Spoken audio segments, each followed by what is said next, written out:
asalaamaaleykum Sénégal asalaamaaleykum adduna wërngal képp ñu nuyu leen bu baax ziar leen fu ngeen mën a nekk ci réew mi wala ci biti réew bu ko defee nag ñu egsiwaat ci beneen numéro seen émission Walf Grand Place tey jilee ñu ànd ak kañu daa àndal muy professeur Cheikh Oumar Diagne mi ngi fi suñu chroniqueur ak itam Clédor Sène waaye dalal ñaari gan yu am solo ci waxtaan wi tey jilee nag ñu fas yéene waxtaan ci tomb yoo xam ne dañ ko leeral léegi ci nag gan yi dañ ci njëkk nuyu ki nga xam ne nii moom mooy Cheikh Oumar Sy nekk ex parlementaire ne woon député ci penc ndaw réew ma mu nekk itam président de l'observatoire de suivi des indicateurs de développement économique en Afrique OCDE voilà ñu jox la gu nuyoo honorable jërëjëf merci beaucoup Pape Maguette maa ngi lay nuyu di nuyu téléspectateur ak téléspectatrice su Walf di vraiment di leen jaajëfal ci at bu bees bi ñaan yàlla na ko yàlla def atum naataange surtout atum wër te xam nañ ne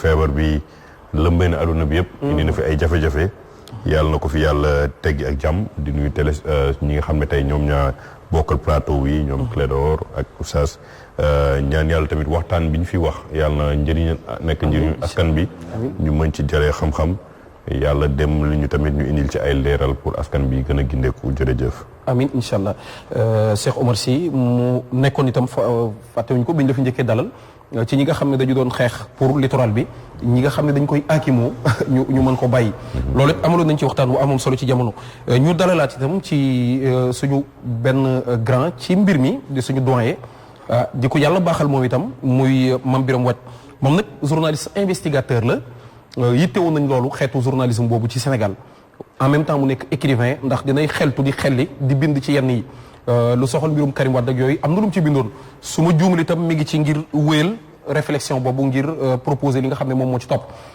Mame Birame ñu am mbégte dalal la bu baax a baax ci waxtaan wi. jërëjëf Pape Maguette maa ngi lay nuyu di nuyu sa chroniqueur yi di nuyu également monsieur Sy di nuyu sénégalais yi ñuy seetaan yëpp comme monsieur Sy également mooy profité ci occasion bi pour ndokkeel leen souhaiter leen une bonne et heureuse année di ñaan année 2021 bi bu naree naqari mu mel ne 2019 sans la présidentielle. jërëjëf Mame Birame Wathie ñu ànd nag ci waxtaan wi ak suñu ñaari chroniqueurs yi nga xam ne ñi ngi ziar Ndeye Fatou bu baax a baax ca FM di ko ñaanal xéewal ak réussite ci foofu ñu jox la professeur nga nuyoog askan wi.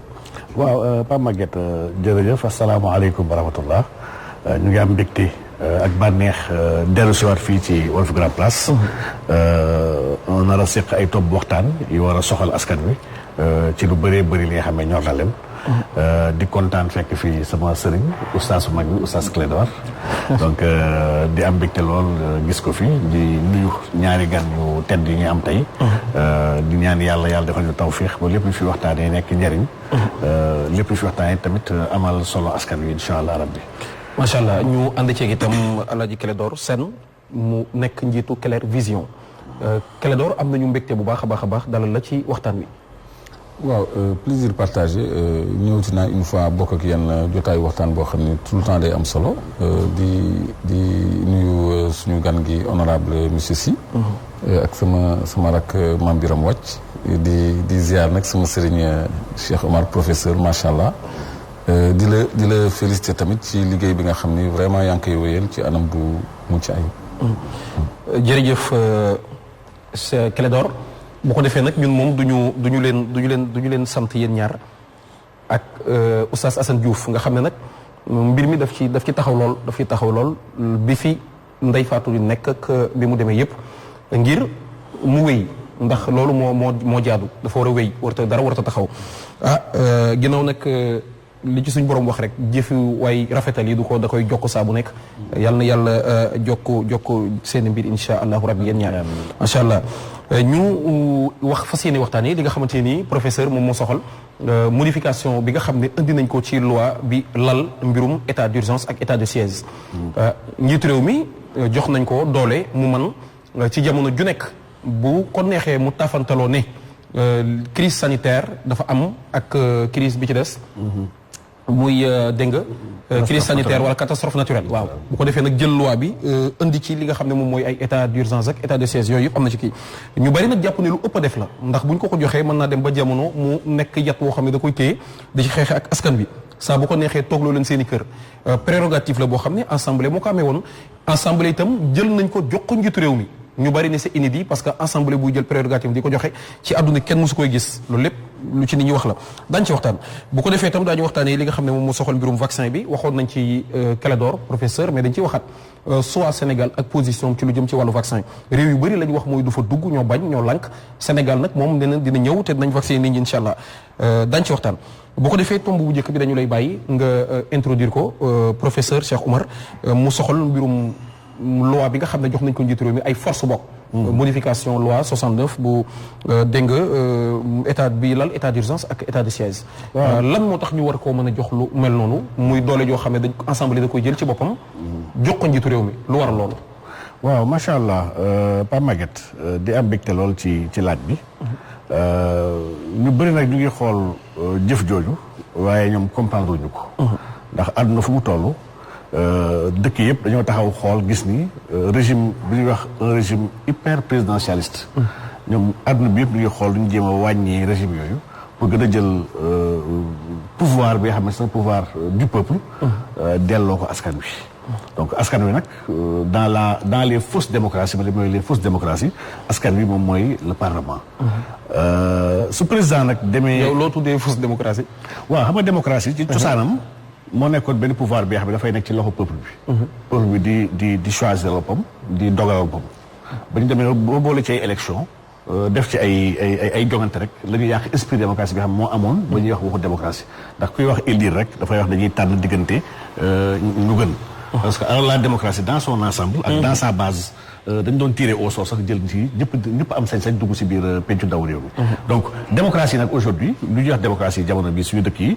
mun naa ne partitocratie la benn régime la bi xam régime politique la bi xam ne parti yi ñoo gën a am doole parti yi ñoo ñu tënk lépp luy dogalukaay parti yi ñoo fay investir seen ay nit donc adduna bi kon mu ngi dox kon ci jéem a yeewi ak wàññi ndombol tànk yu ëpp yoo xam ne dañee si benn doomu aadama kese jàpp nañ ni nekkul lu gën maanaam baaxul Sénégal nag bu Macky Sall moom xalaatee jël yenn sañ-sañ yi nga xam ne sañ-sañu pencu ndaw réew mi la mu jël ko boole ko ci waxam te léegi du jarte mu jaar assemblée te ñu fàttali di assemblée ba moo fa am majorité ndax ñu fa nekk ñëpp wax dëgg yàlla ay majorité bi xeeg la gis naa ay passé benn vidéo sax waa ji nga xam ne nee na moom député Macky Sall la nee na moom député Macky Sall lu mu ko sant bu voté dina ko voté donc nga xam ne kon ñun dañoo am une crise même du système démocratique sénégalais ndax bu dee assemblée président mooy tànn ñan lay investir président mooy tànn kan lay nommé président assemblée ak kan moo ko warul nekk président mu yóbbu ay nitam yoo xam ne ci ñoom nee président lañu fa nekkal lañu ñëw matin sax président la wax ñu président nee na loi bi yàqamti ñoo ko voté leen ko gars yi ñëw voté ko donc kon wax dëgg yàlla lii moom vraiment du démocratie quoi en réalité léegi nag man dama gis ne moom moo am majorité lecture mu ci am bu ramassé dama gis ne kon que jël na li nga xam ne moom pourtant amoon na ko te su ko bëggoon saa yu ko bëggee mën na ko am ci biir assemblée kon moom mu ngi waajal leen ci biir assemblée ci boobu am na ñoo xalaat ni dafa bëgg dissoudre le parlement am na ñoo xalaat ni dafa nekk ba tey dans sa logique dajale puissance ak pouvoir pour gën a mën a jëflante ak askan bi nga xam ne askan buy xeex la askan buy am lu muy bañ la donc kon wax dëgg yàlla mesure boobu Pape Maguette mesure la bi nga xam ne suqaliwul démocratie en réalité suqaliwul pouvoir populaire pouvoir bu askan bi war a am mesure la bi nga xam ne suñ jëlee prérogative yu toll noonu jox ko kenn ki nga xam ne mu ngi fuité muy wax ne moom bëggul élection ku bëgg tëjaate la ku bëgg di dóoraate la ku bëgg di fàggaagal ay adversaire politique am la dama ne kooku jox ko yenn ndombol tànk yi dafa mel ni sànq réew mi la donc lecture boobu kese laa ci am ci njëlbéen xam naa honorable mooy gën a jekku laaj boobu insha allah rabbi voilà dañuy dem ci moom soog a ñëw wàll ci côté bi honorable bi nga toogee yow mi nekkoon assemblée xam lan lii njëriñu député ndax assemblée nationale moom moo war a contrôler l'action du gouvernement ak di limiter nit ñi ci seen i déplacement ak yooyu saa bu ko jaree boo gisee ñu jël prérogative bi nga xam ne yéen a ko moomoon voilà jël ko jox ko njiitu réew mi mu booleeg li mu yor jël na législatif lu am solo foofu booleeg li mu yor moom exécutif ban lecture nga ci mën a am ci xeetu député bi ñu am tey ndax assemblée matul woon a dissoudre benn yoon ku nekk dem ndax nag seen i prérogative yëpp pratiquement joxe nañ ko. bon mais jërëjëf am na lu ci sama turandoo wax ci li nga xam ne tey mooy un régime qui est hyper présidentialiste parce que de toute façon ñun depuis que le Sénégal est le Sénégal, depuis Senghor, le régime a été toujours un régime vraiment trop fort, trop présent. Ba nga xam ne tey c'est hyper présidentialiste. Te même bu jëlu woon décision bi xam nañu déjà que président de la République du Sénégal, à l'image de la France, dañoo am une constitution et une république qui est carrément dépend du président de la République. Aujourd'hui au Sénégal avant sax loi bi ñu koy jël. Toutes les décisions loo mënta jël ci décision il faut mu jaar par le président de la République. L'Assemblée nationale même avant vote bi on l'a toujours déploré amul woon même si dans les textes am na ay prérogatives mais prérogatives bi mënu ko woon doxal ndaxte exécutif bi ci boppam moo ko ëppoon doole ci par exemple agenda wu sax parlementaire bi parce que léegi pour nga doxal sax sa agenda parlementaire am na loo xam ne ci mesures yi nga war a jël war nga mën a laaj exécutif bi avis au président balaa yow en tant qu'assemblée te alors que c'est normalement c'est deux institutions séparées il faut que mu am échange boobu avec le président de la République. Maintenant bu ñu ñëwee tey modifier la loi de 1969 sur l'état d'urgence pour dolli ci catastrophe naturelle ak les questions de sanitaire ça donne aujourd'hui li muy joxe mooy benn président de la République boo xam ne qui concentre tous les pouvoirs parce que bon ni ko Cheikh Omar waxee c'est une pandémie boo xam ne mondiale la mais on n'a pas vu par exemple États-Unis wala France wala les grandes démocraties récupérer seeni pouvoir wala ñu jël ko pouvoir bi jox ko seeni président de la République juste parce que pandémie bi am na pourquoi le Sénégal doit être une exception quels sont les pays dañuy laaj suñu bopp yenn pays ci Afrique yoo xam ne ñoom ñoo jël mesures yi nga xam ne Sénégal jël na ko ci en termes yi nga xam ne tey ci pandémie bi en termes d'état d'urgence catastrophe naturelle lu tax ñu war a mën a jël li nga xam ne yàggul bañ ko voté en 2016 dañu ne woon que l'Assemblée nationale dafa war a def suivi et évaluation des politiques publiques mais une situation sanitaire suivi dañu war a def suivi et évaluation tey boo xoolee le ministre français woo nañ ko assemblée na yàggul barki démb ñu koy interroger ci li nga xam ne moom mooy vaccin yi ñuy def ak lu tax mu tardé mais bu nekkee parlement bi amatul prérogative interroger bu nekkee parlement bi amatul prérogative arrêter le président de la République ci yenn mesures yi mais donc le parlement ne joue plus son rôle ñu dem sax ba wax ne léegi chaque 15 jours la ñu waxoon xam nga wax nañu ko fi professeur Ndeye Fatou ne woon loolu du am newu fi tey mais gisuñu janoo boo xam ne ñu ngi koy amal ak askan wi ak presse bi c'est-à-dire dem assemblée nationale ñu contrôler la est-ce que gën te jaadu dem ci presse bi naan da ngay am lenn looy waxante ak ñoom non xam nga exercice de communication boobu exercice de contrôle bi yenn saa yi moo koy jiitu contrôle bi ñuy jël communication bi mënoon nañu boole yëpp def ko assemblée nationale parce que assemblée nationale mën nañu am les dispositifs pour que Sénégal yëpp suivre li nga xam ne tey députés yi ñu ngi koy laaj ñi nga xam ne tey mooy kii et le débat qui va se poser man tey ñu ngi nee ne par exemple que le coût mi nga xam ne tey nar nañu vacciner sénégalais yëpp c'est à peu près 1695 milliards qui va contrôler les 1695 milliards qui va les contrôler? C'est le président de la République qui a toutes les prérogatives. Gis nañu tous les scandales et tout ce qui s'est passé avec la gestion des 1000 milliards de Covid. tey boo fi naree indi beneen mesure bu bees ba ñu ne léegi dañuy vacciner sénégalais yi ba ñuy xool ne 1695 milliards moo ko fi jar. ñan ñoo nar a gérer budget boobu. parce que à partir d'aujourd'hui le président de la République soxlu ay ARMP soxlu ay code de contrôle yi soxlul dara. il peut de lui-même sans passer par l'Assemblée nationale puis par quiconque yow jox la Pape Maguette marché boobu. kan moo ci mun dara. personne. mun na enrichir ku mu neex tey. effectivement loolu amul. donc li nga xam ne tey dëkk yi ñu ëpp doole. gën ñu sori ci démocratie. defuñu ko lu tax ñun Sénégal ñu koy def. war ko def.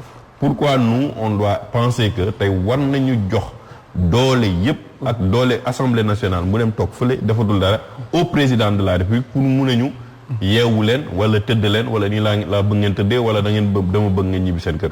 il le faisait déjà de toute façon parce que mesures yooyu defoon nañ ko avant. mais lan moo indi ci deuxième vague bi loo xam ne. première vague bi mesures yooyu jëluñu ko woon. parce que tey boo xoolee ci première vague bi couvre-feu bi c'était national. aujourd'hui couvre-feu bi c'est Dakar et Thiès. donc est-ce que ça nécessite que loolu mu ñu jël ci yenn mesures de wala dafa am leneen lu ñuy préparer ci ginnaaw loo xam ne. yëgaguñ ko. parce que lors de son discours bi nga xam ne def na ko le 31 décembre. il aurait pu annoncer. yenn mesures yi mu naroon jël en termes de couvre-feu ak état d'urgence pour préparer.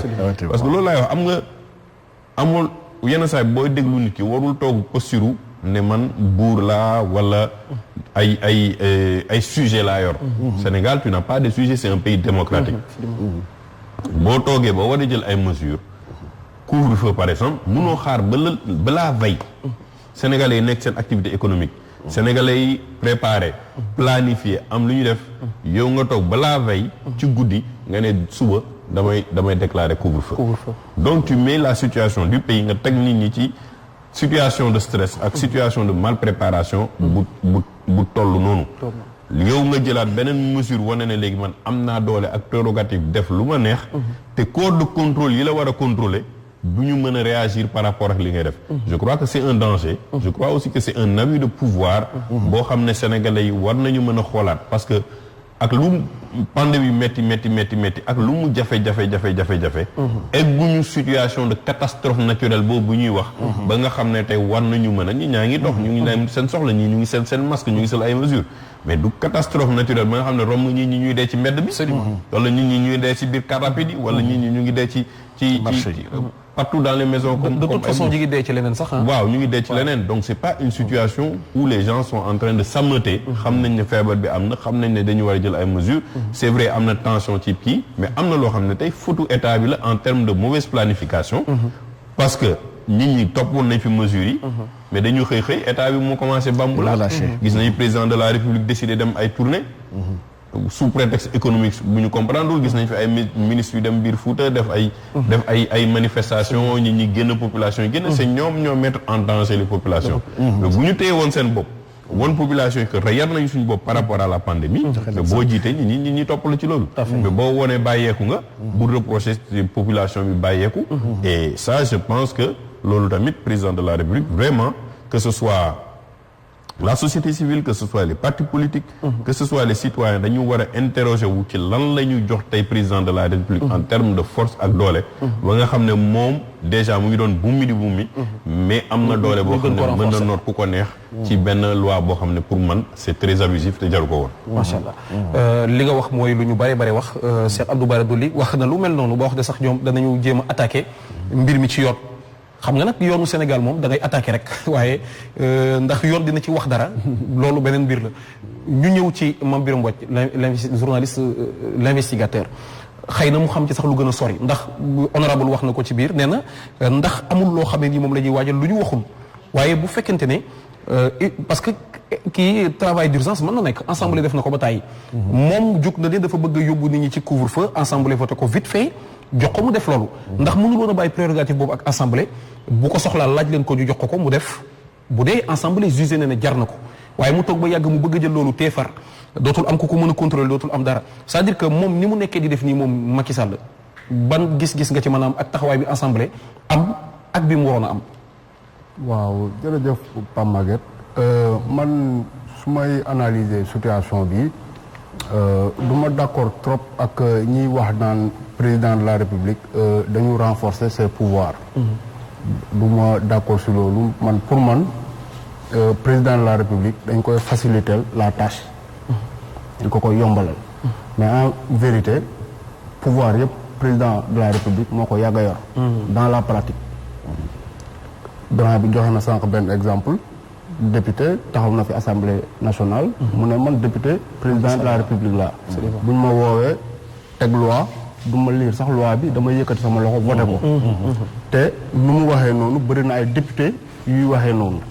donc pour man ma ne li nga xamante ne nii mooy différencier un peu royaume ak république nekkul ne rek buur bi ndono lay yegsee ci place am. que président république bi président bi dañu koy fal. du ci loolu rek ci exercice su pouvoir bi tamit dañ ci war a maanaam xam ndax démocratie bi mu ngi dox exactement wala doxul. te loolu li koy wone séparation des pouvoirs daf si bokk. parce que ce n'est pas par hasard ñu ne pouvoir législatif pouvoir exécutif pouvoir judiciaire. donc ku ci nekk daf nga am wàll pàcc moo xamante ne ni moom lañ la féetale te ci yow loolu nga war a wéy te am indépendance autonomie par rapport ak beneen pouvoir bi. donc seetlu nañ ne loolu amul. léegi bu loolu weesoo man lu ma gën a jàpp mooy sénégalais yi dañu toog di laam-laamee ndax président Macky Sall dina def troisième candidat dina poser troisième candidature ou pas. Sénégalais yi ñu bëri ci loolu la ñu nekk di xalaat. mais le président Macky Sall moo xam nga ci lan la nekk.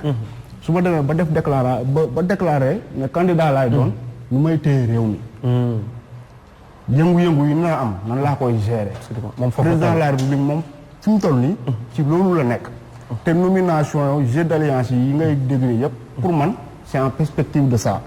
léegi nag loi bi lu muy faciliter le président de la République.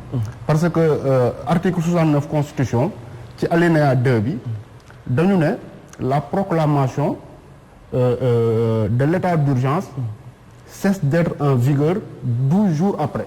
Absolument. À moins que Assemblée nationale prolonge ko. léegi man dama ne président de la République dañ ko faciliter la tâche puisque jël na dogal bi yàggul. bu ñu defee 12 jours normalement dañu waroon dem Assemblée nationale. léegi dootu ko jarati. n'est-ce pas mun na prolonger couvre-feu bi. sans pour autant laaj député lan lañ ci xalaat. léegi loolu xam nga yemul ci pandémie bi. parce que loi la boo xamante ni mun na sax jéggi Macky Sall. mun nañu xalaat ne loi boobu ba 2024 dina fi nekk. bu boobaa bu président de la République taxawee ne dafa bëgg day déposer troisième candidature. Sénégalais yi taxaw ne loolu duñ ci ànd. bu soxla ñu dem assemblée nationale. day jékki-jékki rek fu mu toog mu ne décrété na couvre-feu. décrété na état de siège. kenn du génn. te état de siège ak état d'urgence. différence bi parce que maa ngi dégg barki démb ñu ne ay militaires la ñu ñoo nekk ci mbedd mi di gérer am na sax ab journal bu ko publier. ma ne waruñu mën a confondre ci république bu sérieuse. mënuñu confondre état d'urgence ak état de siège. parce que état de siège police pratiquement dañ koy tegee ne militaires yi ñoom ñooy ñëw wàcc ci mbedd yi. effectivement te yaakaar naa ne yegguñu foofu. donc tout ça day wone leen rek. que tey jii nii comme ni ko monsieur Sy waxee tout à l'heure bu ñu demee sax ba nga xamante ni ñu ngi voté loi bi ñu ciy dolli catastrophe naturelle.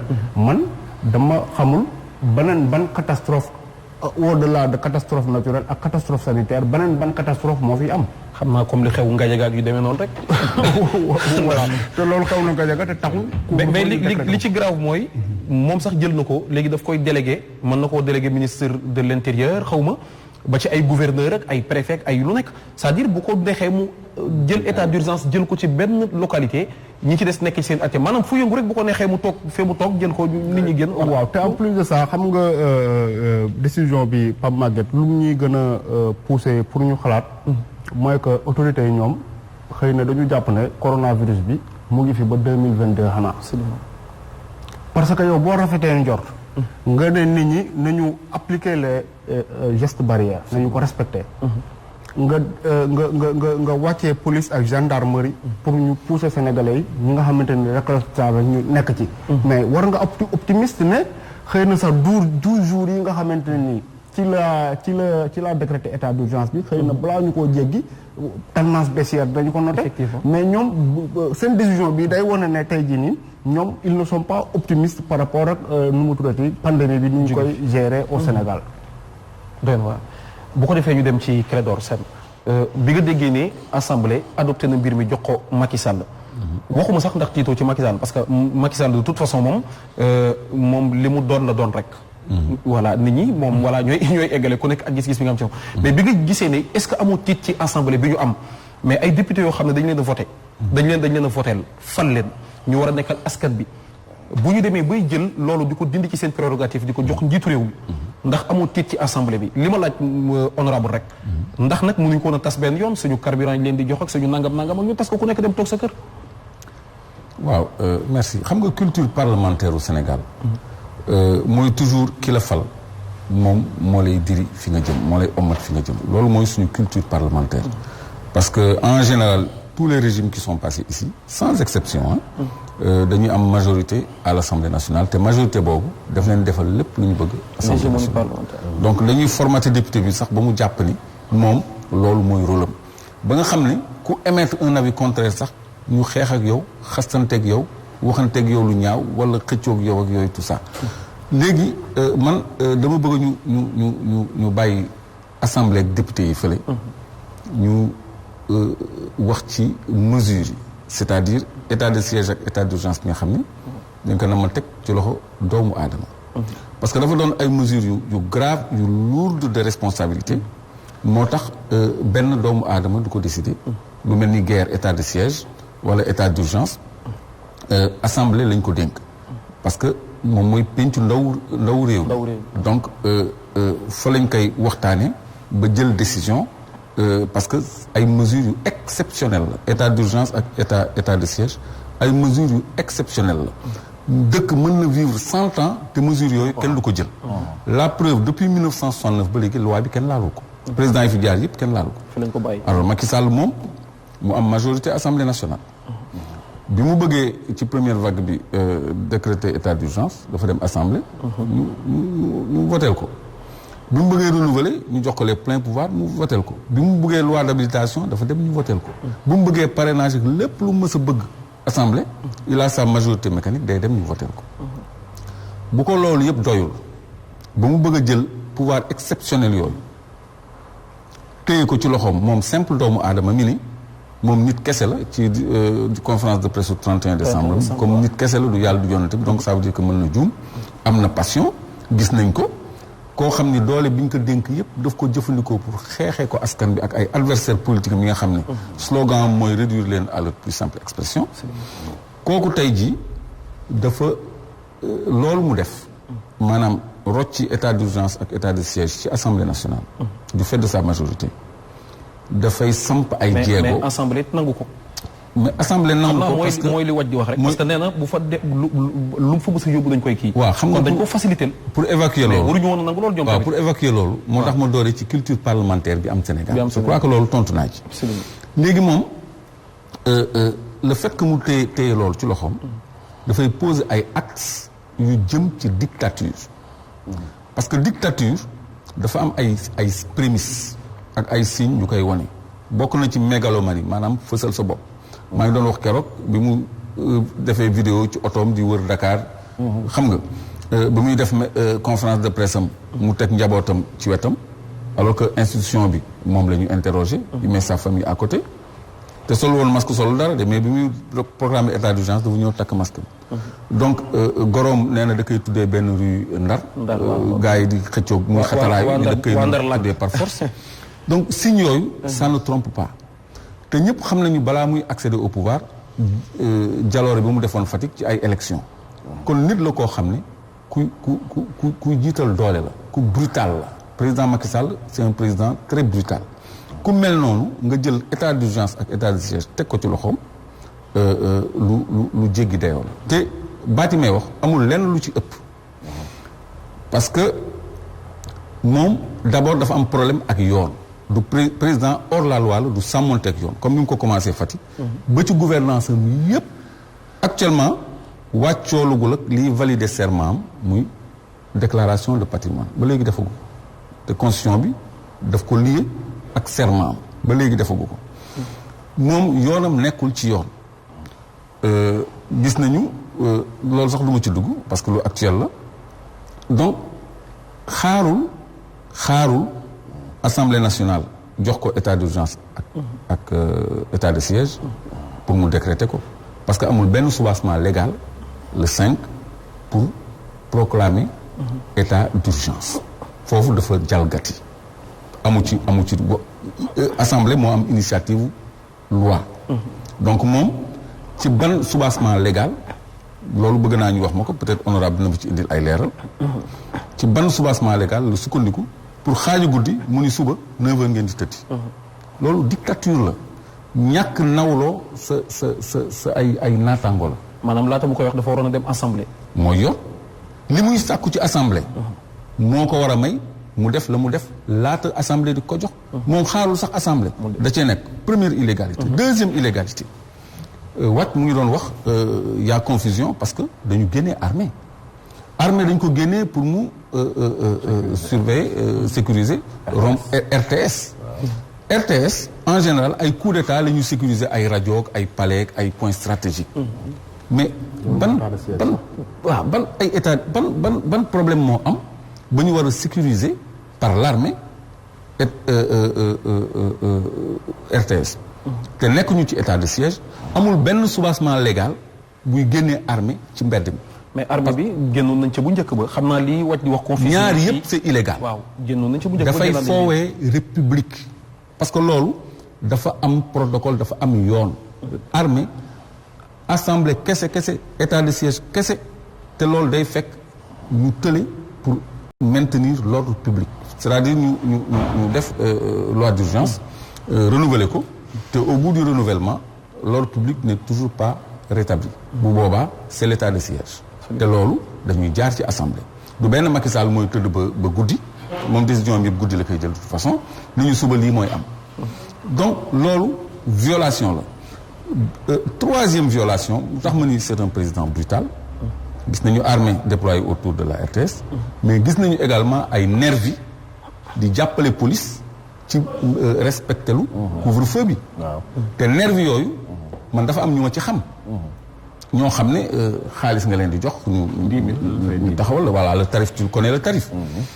donc loolu lu ñu war a déplorer en république la c'est-à-dire police nekk fi ay nervis ñëw ñu jox leen ay pick-up ak ay scooter. léegi bu ñu ñëwee ba ci checkpoint dañu ñëw monter patte blanche police dindi barrières yi ñoom ñu jàpp nekk di jàpp ay booy duñu police duñu gendarmerie. donc fi ñu Macky Sall jëmee dafa leer a leer ci man ba nga xam ne amul benn embâche. donc ñun ñoo war a xam fu ñu jëmee ñu waajal suñu bopp. il pose les jalons d'une dictature. à quelle fin? Troisième candidature wala leneen de toute façon. moom mu ngi dëgëral taxawaayam. parce que il se prépare à quelque chose. te soxla na de la force. li mu jëmee daf cee soxla doole. doole boobu contre kan? il a besoin de l'armée contre qui? il a besoin des forces de sécurité contre qui? peuple bi. léegi li mu ñuy toggal du dara lu dul la confiscation de la volonté populaire parce que calendrier électoral amatul xale yi téye nañu seen carte d'identité mënatuñu voter tôt ou tard ça va déraper. et il se prépare certainement à ça.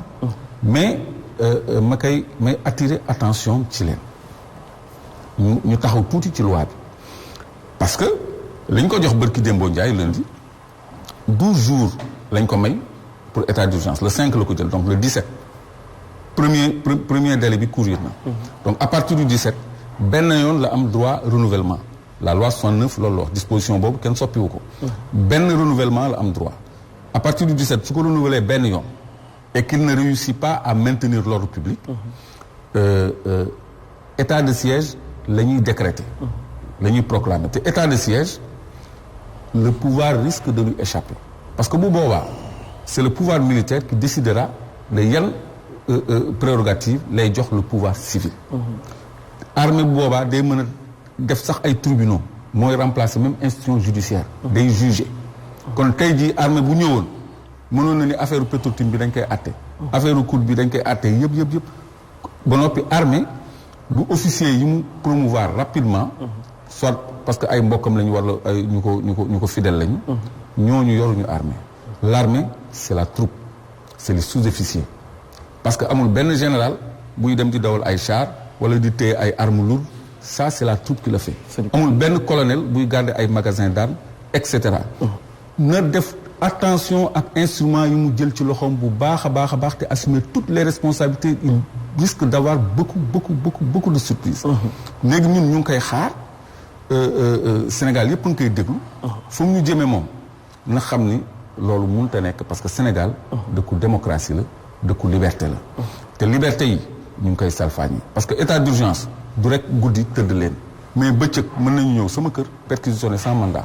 mën nañu ma arrêter d'après la loi pour une courte durée rek la ñuy wax waxuñu une semaine waxuñu un mois waxuñu un an. courte durée parce que rek ragal nañu me remettre en cause ordre public wala dara ci seen njort ñoom. donc ay super pouvoir yu ñuy teg seen loxo la yoo xam ne day restreindre liberté nit ñi te loolu Sénégal yelloo ko surtout si l'on sait que comme ni ko honorable si waxee on ne sent aucune calamité. nit ñaa ngi circuler car yi ñu ngi bondé école yi tijji na marché yi tijji na. nit ñaa ngi vaquer seen occupation amuñu benn psychose sanitaire wala biologique boo xam ne dafa habitué ñëpp ñu tranquille au contraire embouteillage yeeg tampolo bi mesure d'urgence bi sax moo koy créé parce que à partir de 16 heures rek buuxante baa ngi commencé ci oto yeeg yooyu ku nekk bëgg a ñibbi donc ça ne se justifie vraiment pas professeur ñoom nee nañu état d'urgence beeg yooyu li ko indi mooy Covid mais Covid bi ci jamono ji mu bare jamono jooju Touba dafa def màggal dañ ko def parce que ñoom xam nañu ne mënuñoo tere foofu Touba ñu màggal xam nañu ko ña nga doon julli ca ba ñu doon julli itam ci jamono jooju am na ñu ñu tere woon a julli waaw ñoo xam ne sax ñuy julli bu ñuy julli sax ñu dem ne dañuy jàpp imam baak dañ koy convoqué yooyu léegi nag ñi ngi jël ay mesures waaye dem nañu foo xam ne aussi lu mel noonu boo moytul dana ko parce que waa Léona Niassène ñi ngi leen di ziar sax bu baax ñoom la ñu wax mooy seen ziar daañu ko amal ak ñi nga xam ne am nañu ay calendrier pour def lu mel ne seen i cérémonie religieuse yu mel noonu waaw ndax jamono jii nga yaakaar ne état bi nekkul tam yor ay chiffres yoo xam ne daf koy neex mu jékki-jékki génnee ko yokku mbir yi nu mu ko neexee parce que am na lu ñuy waajal après na ñëw ci vaccin yi parce que ñu bari gis-gis bi ñu ci am mooy vaccin yi waaj a ñëw moo tax ñu yokk affaire yi léegi bu dee état kii rek a tax nu mu tudd Covid 19 pourquoi cérémonie yooyu nga xam ne day dajale mbooloo mu bari mais mënuñu woon a koo tere bu dee ñoom état lañ am force ak yëpp tout ça kii waaw Pape Maguette on a un régime bi nga xam ne waaw régime bi comprendre na bu baax a baax les réalités sociologiques religieuses am na am réalité yu bëri yu nekk Sénégal yoo xam ne président ignoré wu ko gëm naa nag ni soppi bii mu soppi yoon te wax dëgg yàlla teguwul ci xel maanaam su nga xoolee sur un plan sanitaire amul dara lu ko justifié wul waaye xam nañ ni mbiru vaccin yaa ngi waaj a ñëw. le président ci allocution fin d'année wax na ni moom Sénégal dañuy vacciné vaccin yooyu nu ko honorable waxee léegi ay marché la loolu ay milliards la donc gis nañ fi déjà première phase seen première vague bu ñoom ni ñu foowee ci ay ceeb foo ko ci ay dóolin ay njuuj njàcc ànd seeg ay naar li ba nekk ànd seeg ñu bëree bëri nga xam ne gis nañ li xewoon en tout cas ci première vague boobu maanaam ni ñu foowee xaalisu askan wi donc on a un président bi nga xam ne nag xam na bu baax a baax le poids des religieux au Sénégal donc il du ko foowee te wax dëgg yàlla du aller au-delà de cela ndax loolu mën na si ñàkk mun naa ne sax notoriété am wala stabilité bi nga xam ne moom la am jamono ji président la bi nga xam ne nag comme ni ko président waxee nag man dama jàpp ne Sénégal instant yi benn exception la ci àdduna bi ndaxte Sénégal mooy dëkk bi nga xam ne toute la classe politique réunie amul kenn ku xam kañ la nar dem élection locale maanaam le calendrier républicain de ce pays là amul kenn ko xam ginnaaw chef de l'État moom daal moo yor calendrier moom kese moo ko xam supprimer na poste premier ministre am mu ngi supprimer di récupérer ay gànnaay te lii wax dëgg yàlla ak di sele ay coalition waaw mu ngi liggéey bu baax a baax parce que waa ji dem na Idriss Seck mais ñu bëree bëri ci jamono ji itam ñi ngi samp laaj ci position bi nga xam ne aussi parti bu mel ne PDS nga xam ne force la moom lañ am tam ci li mu nekk di def yëpp parce que ñoom itam dañu ne ci benn mutisme boo xam ne nii kenn du leen a déggul ñoom ñoo far ndax président wax na fii télé nee na amul benn acteur politique bu bëggul am ténor mel ni Idriss Seck dans sa coalition il l'a dit fii à la télé nee na sax mu ngi waxtaan ak ñeneen ñi mu ngi waxtaan ak ñëpp te bu doon sagoom mu tout le monde ñëw ñu àndandoo pour liggéey Sénégal lii la wax télé donc man dama gëm ni y a beaucoup dafa am une opposition de Macky Sall dans ce pays là ak une opposition à Macky Sall ñaari opposition yi dafa jar ràññee am na fi ay yenn acteurs politiques yoo xam ne fii si dëkk bi ils sont pas critiques waxuñu sax si dëkk bi en réalité donc man jàpp naa peut-être ñooñu ñu ngi nekk di waxtaan ñoom am ñeen ñi xam ne nag ñoom ñu ngi yëngatu ñu ngi wax donc pour dire kon classe politique bi déjà elle est divisée et loolu wax dëgg yàlla mooy peut-être prouesse bu Macky Sall réussir def Sénégal jéem a fàggaagal yenn parti yu mag yëpp jaxase langue politique bi ñu bëri nee nañ daan la man nag gëmën daan la dama gëm rek il a en face ay nit yoo xam ne amuñu valeur yu bëri ay nit yoo xam ne ils ont un problème avec la parole Pape Maguette ñu ngi foowee lu doy waar Sénégal muy lan ndax parole dafa extraordinaire bu ñu demee sax ba toog di wax ci troisième candidature Macky Sall sax c'est parce que y a problème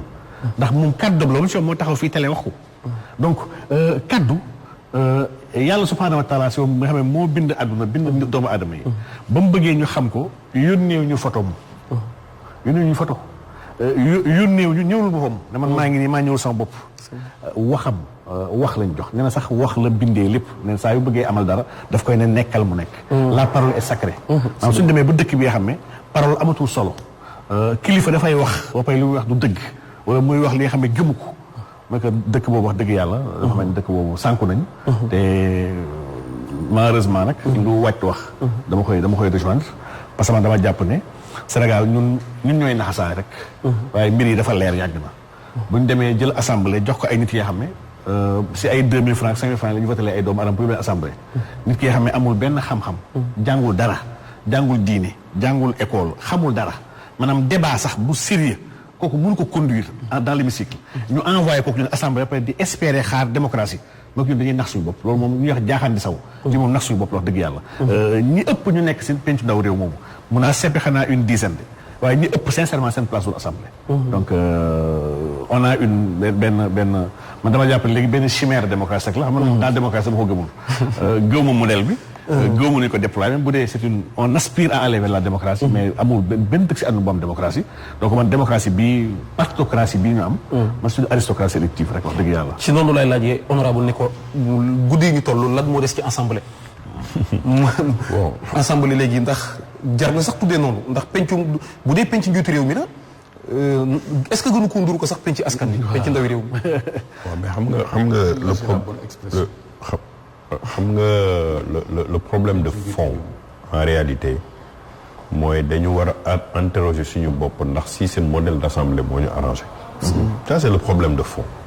parce que ci proposition yi ma njëkk def ba ma génnee assemblée nationale je pense benn interview dama leen ne en réalité on devait avoir des assemblées régionales on a 14 régions. Tu élis les députés dans leur propre région. par un système boo xam ne tey xam nañ ne askan bi fi ñu dëkk moo leen fal. ils ne sont plus liés au parti. proportionnel intégral. Ils sont plus liés au parti et tu as le même nombre de députés.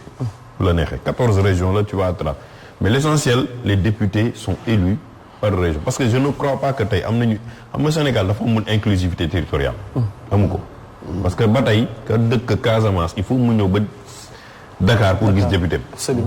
donc te moom falu ko président moo defar listam jël ay nitam ne la kii Casamance la représenté. alors que Casamance tànn ko. Casamance tànn ko. te député bi il est lié parce que bu waxee lu neexul. mënul def leneen dañ ko tànn moom def ko ci liste bi au nom de la Casamance. mais pas Casamance moo ko tànn def ko moom député. déjà ça il y a un problème de liaison entre la population et le parlement parce que boo amoon les assemblées régionales li may wax mooy tey c'est à partir des régions la ñuy travailler les budgets ñi gis lay askan bi lan la ñu soxla foofu remonter ko comme en Allemagne ba mu dem ci kaw moo les députés peuvent se retrouver à la même période bi ñuy def nii pour faire des arbitrages parce que am na loo xam ne ñun ñëpp ñoo ko bokk c'est un consensus boo xam ne au niveau des budgets dinañ ko gérer mais tey même boo jëlee le budget moo tax bu may gis yenn saa ñi di wax ay waxu budget programme dafa may reetaanloo mooy yi ñu xewal di waxtaan yi ça n'a pas d'impact de développement réellement. c'est xam nga dañuy créer des langages d'écart entre les populations. ak l'élite. nga dem dugulee ñu leen ne il faut ñu former les gens au budget programme affaire yu alors que tey tu prends le budget ni ñu ko tëralee. c'est 4500 milliards. 4500 milliards joxal benn région mu nekk 100 milliards. d'investissement direct comme il parle d'investissement direct étranger IDE. mais dañu def d'investissement direct régional. IDR tu as 100 milliards que tu injectes dans une région. moom def na fi tourner Sénégal yëpp. mais système boobu boo ko jotee woon c'est même pas la moitié du budget du Sénégal. mais tu injectes 100 milliards fois 5 pendant 5 ans. dans la région tu as 500 milliards. dans une région. moo gën li ñuy def nii. et tu n'as pas touché la moitié mën nga dem sax ba gën a pointu ne damay joxe 50 milliards par département. ça te fait 2100 milliards. 50 milliards boo ko investi Ousmane ci benn département fois 5 ans ça fait 250 milliards même bu xaalis luubal amee disons 10% l'essentiel va être dina dem ci région mais mieux les corps de contrôle da nga leen di tas c'est le gouverneur qui va impulser le développement dans beaucoup de pays aujourd'hui c'est le gouverneur qui impulse le développement c'est l'esprit des CDD d'ailleurs des CDR donc tu as une démocratie qui a des soupapes qui ne sont pas liées au président. Je donne l'exemple tey malgré la pandémie est-ce que États-Unis changé na système démocratique. non.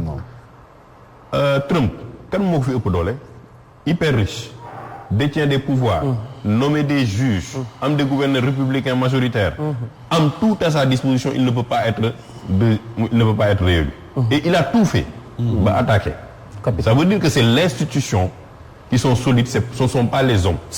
Parce que dem na ba wax ay gouverneurs républicains comme moom ñu bañ. Pourquoi? Parce que c'est l'institution qui est plus forte que l'homme. Mais aujourd'hui ni ñu ko expliquer tey tu prends un président de la République qui prend des parlementaires et des fois boo leen di dégg lu ñuy wax mais tu es sidéré quand même par c'est des choses ils ne mesurent pas l'ampleur de ce qu'ils disent parce que état de siège généralement boo koy jël c'est un pays qui est en guerre. Attaqué. On n'est pas attaqué. On n'est pas attaqué par qui? Par une pandémie. C'est pas sérieux. État d'urgence, c'est un état qui est quand même dans une situation catastrophique où il faut appeler la population à rester chez eux. Comme nous l'avons dit, mën nañ dugg ci yow, mën nañu vérifier, mën nañu kii. Mais tey mën nañ la forcer à travers le vaccin là, comme état d'urgence, dañ leen vacciner par la force. Parce que le président de la République en a décidé ainsi. Et ça, c'est une l'immense concentration abusive de pouvoir là. Parce que tey et ça c'est une démarche boo xool depuis le début. Les gens parlent calendrier républicain. On ne peut pas parler de calendrier républicain. Pour parler de calendrier républicain, il faut qu'il y ait une république. Mais aujourd'hui, on a un homme qui détient énormément de pouvoir et qui ne donne pas de visibilité par rapport à fan la ñu jëm parce que wax naa ne man du ma wan sama kàddu. ñëw naa 2012 laa ñibbi 2012 xeex naa Ablaye Wade parce que bëggu woon mu def 3e mandat mais du ma nangu lu ma bañal Ablaye Wade mu nangul ko Macky. C'est pas possible. Et puis Macky gënuñu intelligent. À un moment aussi il faut savoir que respecter l'intelligence des Sénégalais. def nga li nga defal 2 mandats nga dem. mais tey nga def état d'urgence. état de siège. nga bëgg supprimer ville yi. supprimer poste premier ministre. c'est-à-dire que le président de la République est dans une logique de supprimer toutes les ambitions autour de lui. Makhtar Cissé, Amadou Ba, Mimi Touré, toutes les personnes qui sont susceptibles d'avoir un tant soit peu de ñu ne nañu am ambition dindi nañ la. Et ça qu'est-ce que ça a créé? Ça a créé la terreur dans son parti. kenn bëggatul wax affaire ambition personnelle balaa ñu lay daax. nga créer la terreur à l'Assemblée nationale. kenn bëggatul nooyi parce que président de la République lu mu bëgg dañ ko koy jox. nga créer aussi tu veux maintenant installer la peur et la crainte et la terreur parce que pour gérer et maîtriser un pays dans une situation pareille il faut créer la terreur parce que boo génnee gis policiers di taxawaalu gis militaires yi di taxawaalu gis ñëpp di taxawaalu mais tu te poses la question man wala Mauritanie daf ñu attaqué wala Gambie dañuy war a attaqué wala dafa am ñeneen ñuy war a attaqué alors que c'est dans nous y a pas un problème bu ma gis man Cheikh Oumar may dox ci mbedd bu ma jaral dégg état d'urgence wala état de siège. Deuxièmement le danger de quoi c'est quoi même dans le langage économique c'est dangereux parce que investisseur bu déggee ne tel pays dañ fa def état d'urgence wala état de siège man du ma dugg suma xaalis non parce que je me dis que cet état là dafa am problème bu fa am et en plus c'est tellement dafa doy waar ba nga xam ne je crois que ñi koy conseil wala buy jël moom décision am na lu mu dël réfléchir yenn saa yi tu parles d'un pays qui aspire à être un pays pétrolier et gazier di inviter des investisseurs de l'autre côté tu sors une communication que le peut-être état est en état d'urgence et d'état de siège et de calamité man mi di investir war a lever fonds damay teewaat suma xaalis damay ne fii jarul ma fi investir wóoru ak li ñu mënta wax ci pétrole gaz bi man moo nekkee investisseur ma dégg état de siège état d'urgence je ne le fais pas. Deuxièmement boo xoolee démarche bi depuis ba mu nommé son gouvernement actuel ça n'a rien à voir avec l'économie du Sénégal. bokkul dara ak les exigences économiques. président dafa wax ko dégg ko ci dialogue bi mu ne man ba ma jëlee Idrissa Seck c'est comme si j'ai regroupé 85% de l'électorat ça devait faire tilt dans la tête des Sénégalais. Comment yow dans un dialogue ce qui t'intéresse le plus c'est de dire que récupérer naa Idrissa Seck et que j'ai 85% de l'électorat. Pour quelqu'un qui est en fin de mandat. Il y a problème. Il y a un problème de communication yoo xam ne da koy rëccalee di ko wax.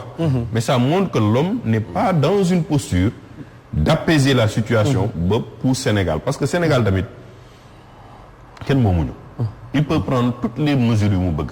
Il peut parler aux militaires génne fi ay états d'urgence mais il y a des soupapes tellement solides ba yow fi nga ko yaakaaree foofu lañ lay éjecté. absolument. fi nga ko yaakaarul. ñii ñëpp xam nañ lu may wax. fi nga ko yaakaarul foofu lañ lay éjecté. moom ba muy ñëw ci pouvoir xalaatul woon foofu lay jaar ba egg ci pouvoir. donc fi mu ko gën a moom ak pouvoir yu mu mën a consolider yëpp. moom am na fu muy jaar. mais aujourd'hui aussi il faut qu'on s'interroge sur la position des partis politiques de l'opposition. parce que ba muy décider di def état de siège yi. ñoom mënoon nañu coaliser génne askan bi ne nous les partis politiques tel.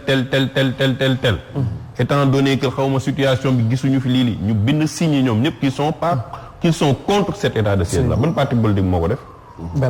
benn defu ko. il y a mieux sax. benn allez-y. non il y a mieux parce que article 74 bu constitution bi. dane bu ñu amee au moins 1/10 du nombre total des députés mun nañu def recours au niveau du conseil constitutionnel et la décision est suspensive jusqu'à ce que conseil constitutionnel décide.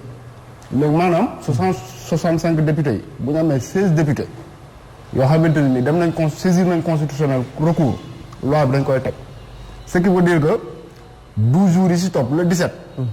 bu conseil constitutionnel ba nu mu tuddati validé wul kii délibéré wul nu mu tuddati loi bi du jàll le président de la République sera obligé mu delluwaat assemblée nationale. moom laa lay wax léegi nag foofu la ñuy xam ne ndax opposition bi ay réels opposants lañ am déet. voilà li Pape Maguette wax na ko sànq. nee na ne parce que PDS ñoom. nee na Bara Dolly l'honorable Bara Dolly. waaw ko bëggoon ko mais PDS topp ci. mais il y a des partis politiques qui sont à l'Assemblée nationale. qui pouvaient faire une conférence de presse. faire une coalition contre ça. pourquoi defuñu ko Cheikh Omar. s'ils se disent de l'opposition.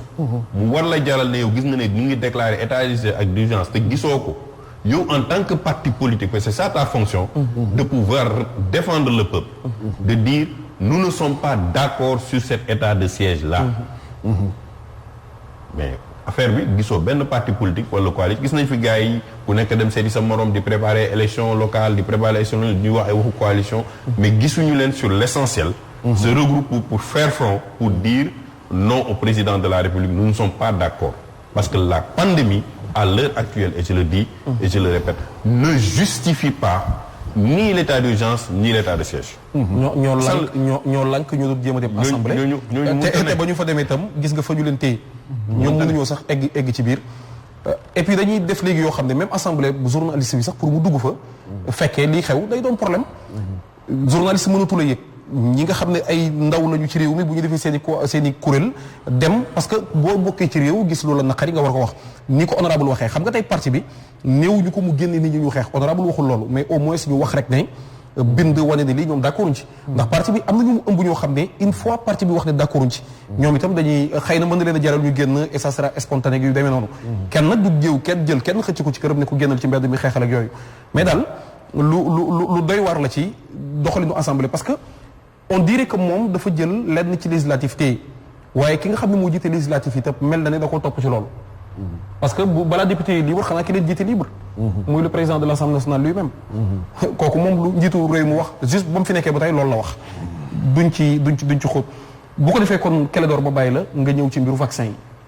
Macky Sall son excellence nee na nit ñi dañ leen vacciner dama xamul nag loolu buñ ci eggee ndax dañuy forcer nit ñi vacciner leen par la force.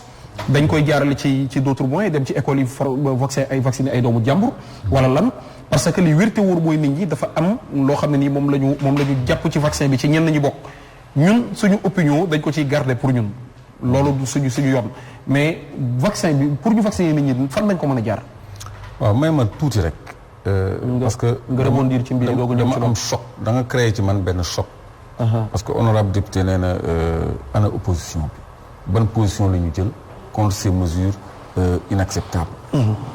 yow nga ni député Bara Dolly dafa doon wut ay député pour atteindre quorum bi kay may mu déposer devant le conseil constitutionnel. nga ni PDS bañ. waaw moom ne woon na dina ko attaquer moom de toute façon moom ne woon na dina ko attaquer ci yoon. kan moo ne dina ko attaquer. non Bara Dolly. waaw mais est-ce que les députés du PDS dañu bañ associé wu ci démarche boobu. parce que loolu bu fekkee ni am na ça veut dire que c'est très grave ça veut dire que c'est extrêmement grave parce que Pastef benn député la am PDS moo fi demoon en coalition ak coalition wu Khalifa Sall ci législative. ñooñu ñoo fi opposition parlementaire. parce que même ci affaire chef de l'opposition bi sax yaa ngi doon dégg ay débat ñu naan est-ce que chef de l'opposition parlementaire lañ ko war a jox wala kii arrivé deuxième aux élections législatives donc loolu man déjà léthargie parti politique yi naqari na ma mais bépp parti bu combattre mesure bi nekkul ci opposition bépp parti bu combattre bu arrêté wul Macky Sall àndul ak askan wi léegi pour venir dans les ci affaire vaccin yi vaccin yi doole jooju ñu soxla pour imposer ñu vaccin yi la parce que vaccin yi ñun dañu sant yàlla bi ñu nekkee ci jamono joo xam ni kenn amatul monopole diffusion parce que bu njëkk ay RTS fi nekkoon ak ay Soleil ak yooyu léegi ci sa téléphone sax mën nga diffuser te kenn du la ko mën a tere kon nit ñi yee nañ leen ci risque vaccin yi ci danger vaccin yi ci ay scientifique ñu déglu leen ay professeur ñu déglu leen ñu dingal vaccin bi alerte ci nit ñi mettre ci nit ñi en garde ba nga xam ne ñun africain yi fii Covid bi defu fi calamité États-Unis ak Europe la def ay millions de morts ñun ñu ngi ñoddi ay statistiques ba léegi te ñoddi statistique laa ko jàppee parce que mënuñu jóge ci ay grands rassemblements mu am tendance baissière alors que maintenant que tout est calme ñu ni affaire bi dafa yéeg c'est pas rationnel yéeg boo xam ni jëluñu benn mesure spécifique parce que un problème sanitaire est-ce que la réponse doit être sécuritaire où est la réponse sanitaire yan mesure sanitaire le gouvernement bi jël est-ce que état d'urgence mooy réponse à une pandémie mais où est la réponse sanitaire léegi réponse sanitaire bu fekkee ni dafa war a nekk vaccin yi dictat la te dictat bu nekk dafa soxla doole loolu ñu leen ciy xaar en tout cas am na ñoo xam ne ñoom duñu nangu vaccin bi ils sont réfractaires au vaccin parce que Afrique amul nécessité bu ñuy vacciner ay africains te wane nañu fii en Italie au Brésil en Espagne nit ñi di manifester contre le vaccin du Covid parce que rassuré wul tubaab yi aux États-Unis 30% des médecins et professeurs et docteurs refusé nañu jël vaccin bi ba ñu ni dañ leen di may temps parce que protocole yi di mu gaawee moo tax ñu xaaw a sceptique ak yooyu tout ça léegi pourquoi ñun africain ñu war a nangu loolu ak li ñuy njort ci gannaaw vaccin bi yëpp bi nga xam ne mënuma dëkk ci di ko développer mais dalul xelu kenn ni pour faj Covid bi la mais leneen lañ ci jublu seen nouvel ordre mondial boobu ñuy taxawal nag bu fekkee ni ci doole lay tegu sóoraale wuñu yàlla sóoraale wuñu askan wi te ñaar ñooñu la ñuy jànkonteel incha allah. ñu dem ci Mame Birame Wathie ndax jàpp nga ne war nañoo mën a forcer doomu aadama di ko vacciner donte ñoom dañoo taafantaloo ne dañoo bëgg a aar nit kooku mais lu fi jar ñu bëgg a jël ay vaccin yi indi ko kut ne dañ koy vacciner nit ñi mu am réew yoo xamante ne ñoo ñu gën a sonn ci mbas mi te askan wa foofu lu ci mel ni Italie ni ko Kélédor waxee Brésil manifesté nañ Italie nee nañ vaccin yi duñ ko nangu ñu bari ci ñoom 30% des médecins yi ni nga ko waxee États-Unis dañoo lank ne kenn du ko def ci vacciner ci ñoom te ñoom duñ ko utiliser lu tax Sénégal ñu war koo mën a forcer nit ñi ba président ne dina ñëw joxe app pour ñu war a mën a dem ci vaccin doomu aadama yi. waaw jërëjëf Pape Maguette xam nga man moom wax dëgg yàlla jusqu'à présent yaakaaruma ne autorités yi dinañu dem ba taxaw ne il faut nit ñi vacciner wu par force. man lu ma gën a yaakaar mooy. que dañuy wax ne conditions yi la ñu teg ku vacciné wul doo ci accéder. par exemple pour nga tukkeeti. il faut nga wane carnet de vaccination buy justifier que ne vacciné nga Covid contre Covid. man kii boobu laa gën a jàpp mais fi ñu toll nii tey man d'accorduma ak vaccin bi. pourquoi nekkul ne dama ñàkk gëm maladie bi de. gëm naa ko bu baax a baax sama masque mooy nii. seulement dama gis ne depuis quelque temps il y a beaucoup de contradictions ci affaire coronavirus bi. nit ñi amul consensus pour wax ne maladie bi nii lay évoluer nii lay mel si nit ne la lay def. dernièrement rek maa ngi seetlu benn contradiction bu am diggante Abdoulaye Diouf Sarr ak le professeur Seydi. Abdoulaye Diouf Sarr ne deuxième vague bi moo gën a vulnérable maanaam moo gën a virulent voilà kële ne non jusqu'à présent gisaguñ loolu donc pour man dama jàpp ne bu dee da ngay taxawal ab vaccin ay défense contre benn affaire boobu war ngaa xam naka la war nga kaa jàngat ko ba nu mu dulati contour yëpp éléments yi si nekk yëpp nga xam ko te loolu nag moo amagul jusqu'à présent coronavirus dafa nekk nu mu dulati maladie boo xamante ni c'est une maladie mystérieuse ñu bëri comprendre guñ xamuñ ci dara léegi bu nekkee comprendre wuñ ko ba pare ne dañuy créer vaccin boo xamante ni moo ñu ci war a immuniser man daf may poser problème te li tax mu may gën a poser problème mooy que dama gis yeneen maladie yoo xamante ni yooyu la ñu gën a comprendre muy paludisme États-Unis muy paludisme muy Ebola xam nga 2018 ñaata personne la paludisme rey dans le monde 411 000 personnes 2019 409 000 personnes évolution bi xam nga ñaata la de 411 ak 409 léegi diggante 2018 ak 2019 boobu pourquoi ñu ne 411 000 morts moom bari na il faut ñu jéem a trouver vraiment vaccin pour que 2019 loolu du am mais vaccin bu ñu trouver mooy moustiquaire imprégné pourquoi parce que jàpp nañu ne maladie boobu teg ci 409 000 morts yooyu ñu ngi ne 94% des décès Afrique la 94% décès Afrique la jël nañu sax ñu ne 6 pays Afrique rek boo leen boolee ak Inde pratiquement ñooy 85% décès wu kii bi non contamination yi 228 millions en 2019 229 millions de contaminés paludisme en 2019 jusqu'à présent amagul vaccin pourquoi léegi ma ne Ebola paludisme vaccin yooyu nga xamante dañuy def des ravages en Afrique pourquoi jusqu'à présent suscité wul intérêt bu mën a tax nit ñi toog waxtaan xalaat ne dañu war a génne vaccin contre ces maladies là amul intérêt boobu pourquoi léegi ñu ne coronavirus war nañu def kut pour génnee vaccin ci la plus grande précipitation parce que maa ngi suivre benn professeur muy wax dernièrement mu ne pour nga élaborer un vaccin efficace contre une maladie il faut minimum 9 mois il faut 9 mois jusqu'à présent maa ngi ne la coronavirus bi nit ñi comprendre guñu tous ces aspects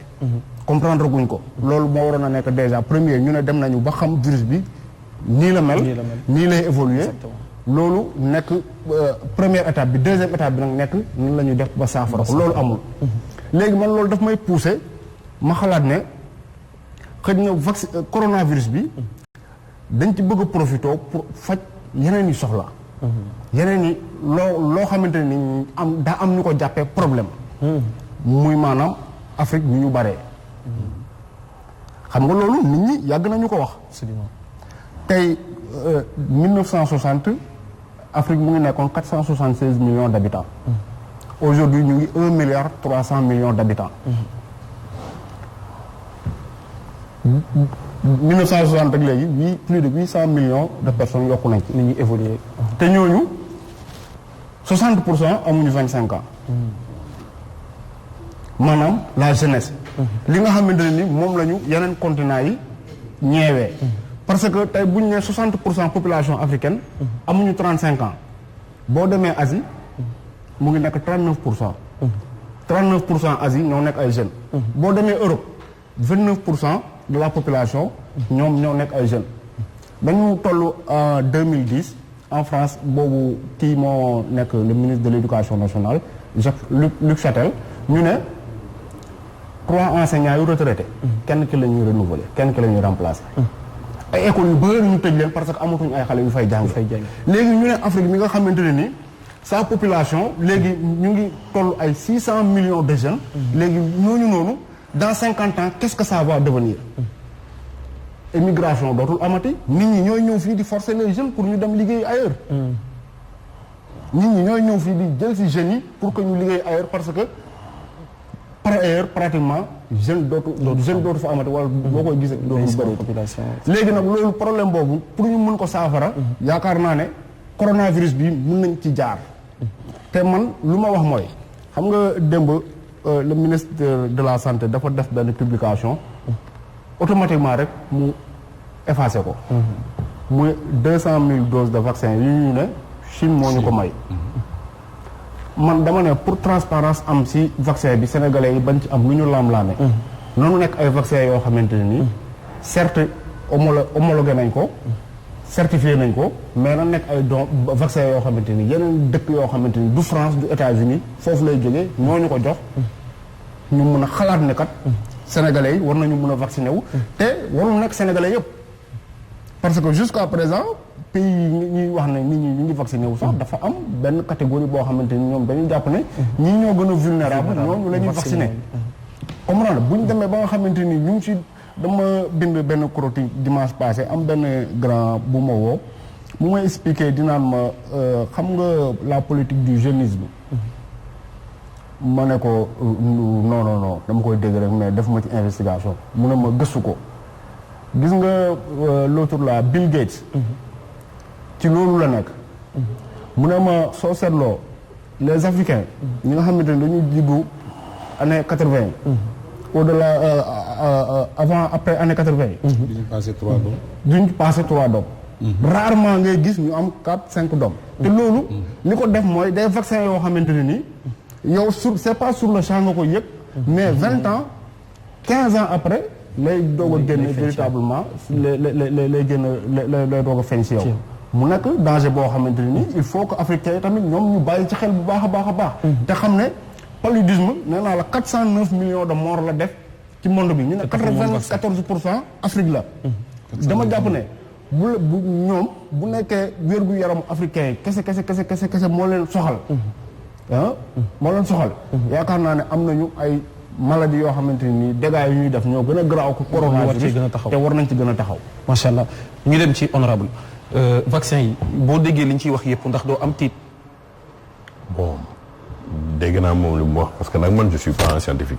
donc mënuma loo xam ne tamit. comme nous autres. voilà man mënuma trop avancer sur le sujet bon mais quand même je tiens à préciser une chose je ne pense pas personnellement. On prend le cas des États-Unis qui aujourd'hui a 22 millions de cas de Covid. 22 millions de cas de Covid, c'est la population du Sénégal et de la Mauritanie. Ils ont aujourd'hui, à l'heure actuelle, 4400 morts. 4400 morts, c'est Sangalkam, presque. La population. En un jour. En un jour, là. Il faut le préciser.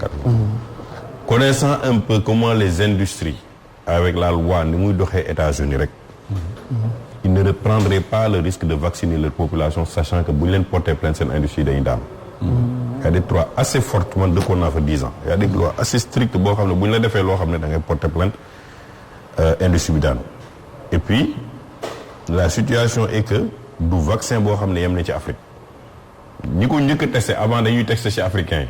Mais aujourd'hui, on a vu un effet contraire. Les Européens ont commencé à niveau bop, du coup tester sen bop.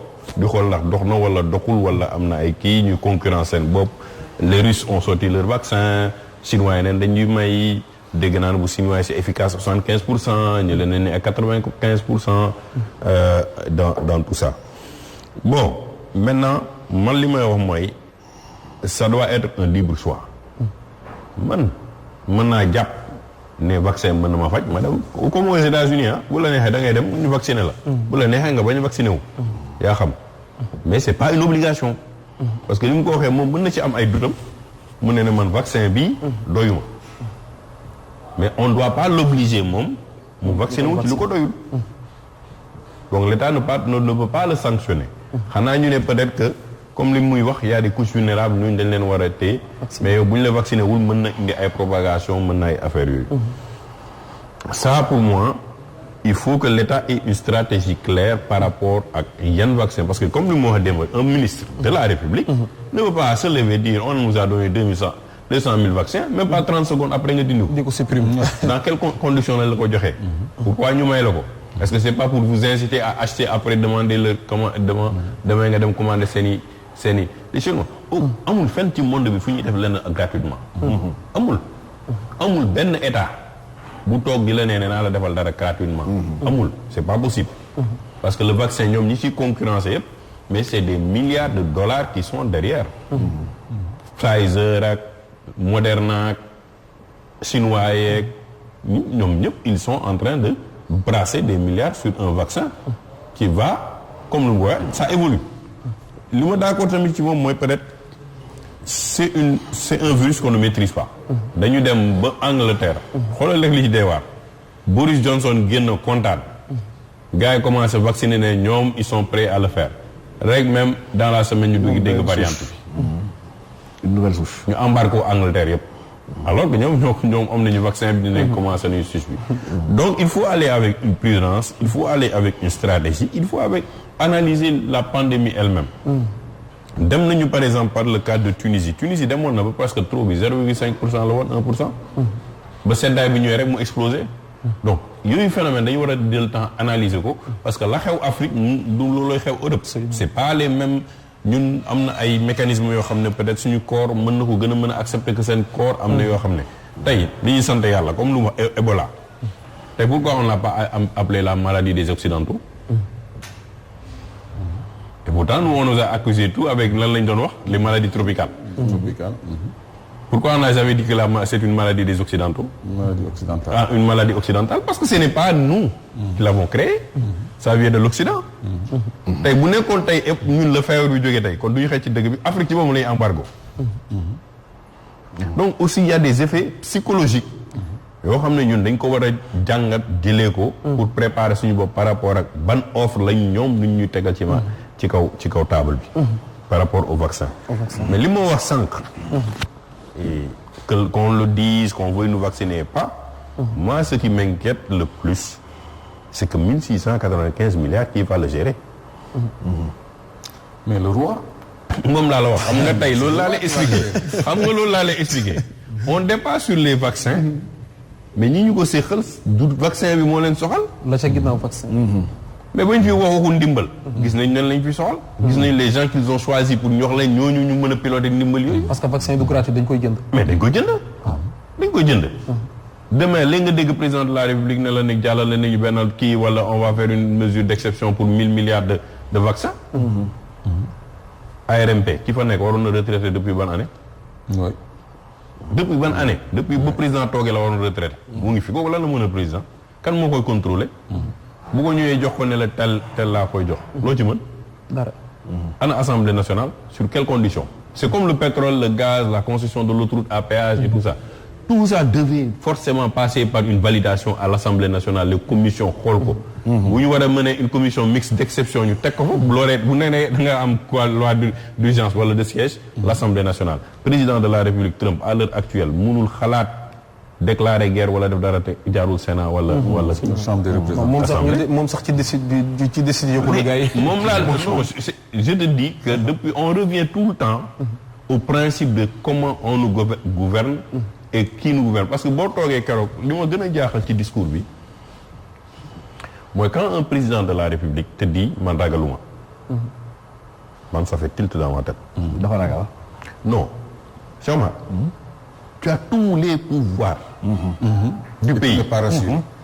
c'est-à-dire que Sénégal bu ñu la nommé président tu as tous les pouvoirs sans l'état d'urgence sans l'état de siège. dëgg la mais nan ngay ragale. nan ngay ragale. tu as les services secrets tu as les renseignements xam nga foo téye nit xam nga foo koy jàppee. quand un président de la République devant les Sénégalais di man ragaluma. y a problème. y a un problème. parce que tamit man j'analyse que boo ragalul woon. doo jël yenn mesures yi. waaw. boo ragalul woon da ngay respecter la démocratie telle qu'elle marche. boo ragalul woon da ngay def élection locale. boo ragalul woon da ngay préparer sa dem en 2024. boo ragalul woon da ngay préparer les élections législatives de 2000. boo ragalul woon doo jaarale des états d'urgence et de siège à l'Assemblée nationale. tu respectes les institutions et que lu mu waxee c'est le respect de la parole donnée. parce que gis nga du constitution li mu wax moo am solo. sa làmmiñ mooy sa constitution. wallaahi. waaw moom de bind na wax na. non sa làmmiñ. parce que mooy sa constitution et on a un problème à ce niveau parce que on a l'impression que les juristes nous disent que excusez-moi le terme que la constitution a des mœurs légères. tey ñu tourné ko nii suba ñu tourné ko nële suba ñu dëpp ko suba ñu wëlbati ko et tu te dis que ces gens-là c'est eux qui amènent toujours à accompagner le problème, à renforcer le problème de nos institutions au lieu de les consolider. Donc, si tu es face à un vaccin et face à quelqu'un qui a créé le désert devant lui, kan moo koy arrêté? Kan moo koy arrêté? wax na kilifa diine mais kilifa diine en fait boo xoolee tey dañu xaw a maanu parce que ñoom ñi seen bopp amuñu visibilité ak lisibilité ak ki nga ko séqal. ci li xew. parce que ku nga koy séqal dina la mën a yëgal ne la ah Serigne Mountakha wala Serigne diw ñun de dañoo décider jël état d'urgence bii. ndax lii moo ko waral. Mais on n'a pas vu le président faire une démarche inclusive d'associer les chefs religieux pour leur dire voici les raisons pour lesquelles ma décidé jël état d'urgence état de siège boo demee ci kilifa diini je défie tout le monde nga dem nga laaj ko lu tax président de la république def jël état d'urgence kenn mënul ko wax xamuñu ko. am ci télé bi rek. non kenn mënul ko wax en plus ñoom duñu ay médecin ba mën a xam dara ci ay vaccin yooyu tam de. loolu c'est que léeg-léeg ñu bëgg leen a wékk loo xam ne nag dëgg-dëgg moom. boo ñëwee sax na leen ne vaccin ak yooyu di nga ñëw expliquer leen ñun kat ba ñu demee kuréel yi nga xam ne moom moo yor affaire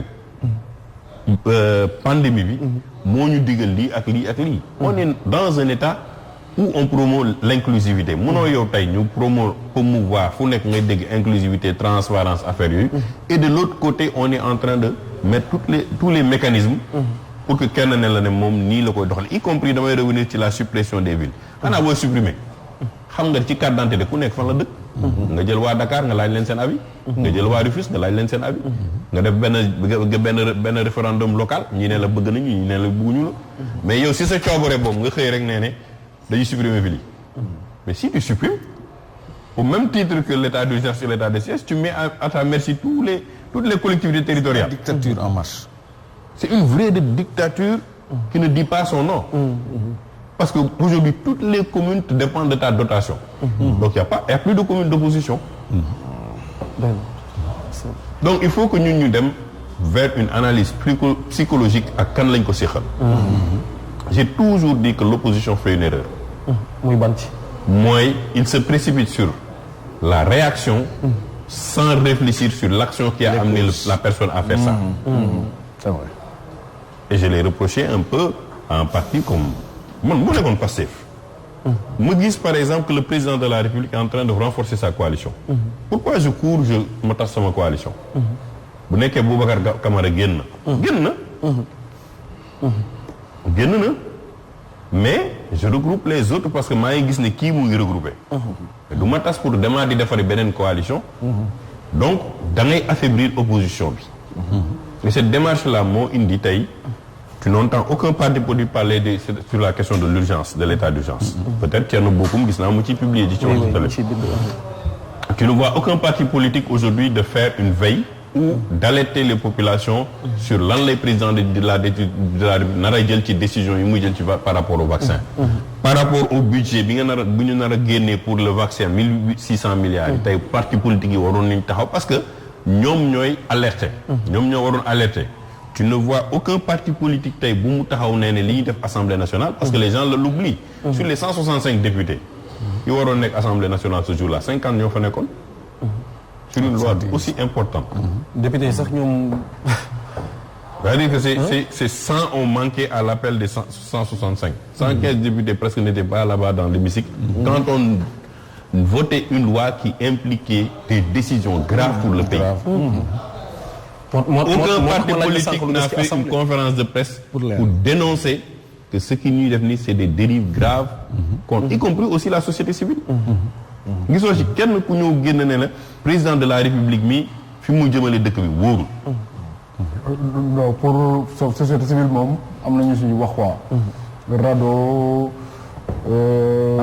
Amnesty International Ligue des kii ak Amnesty. Amnesty Seydou. c'est vrai mais xam nga l'avantage avant c'était quoi c'est que dañuy regrouper ñëpp.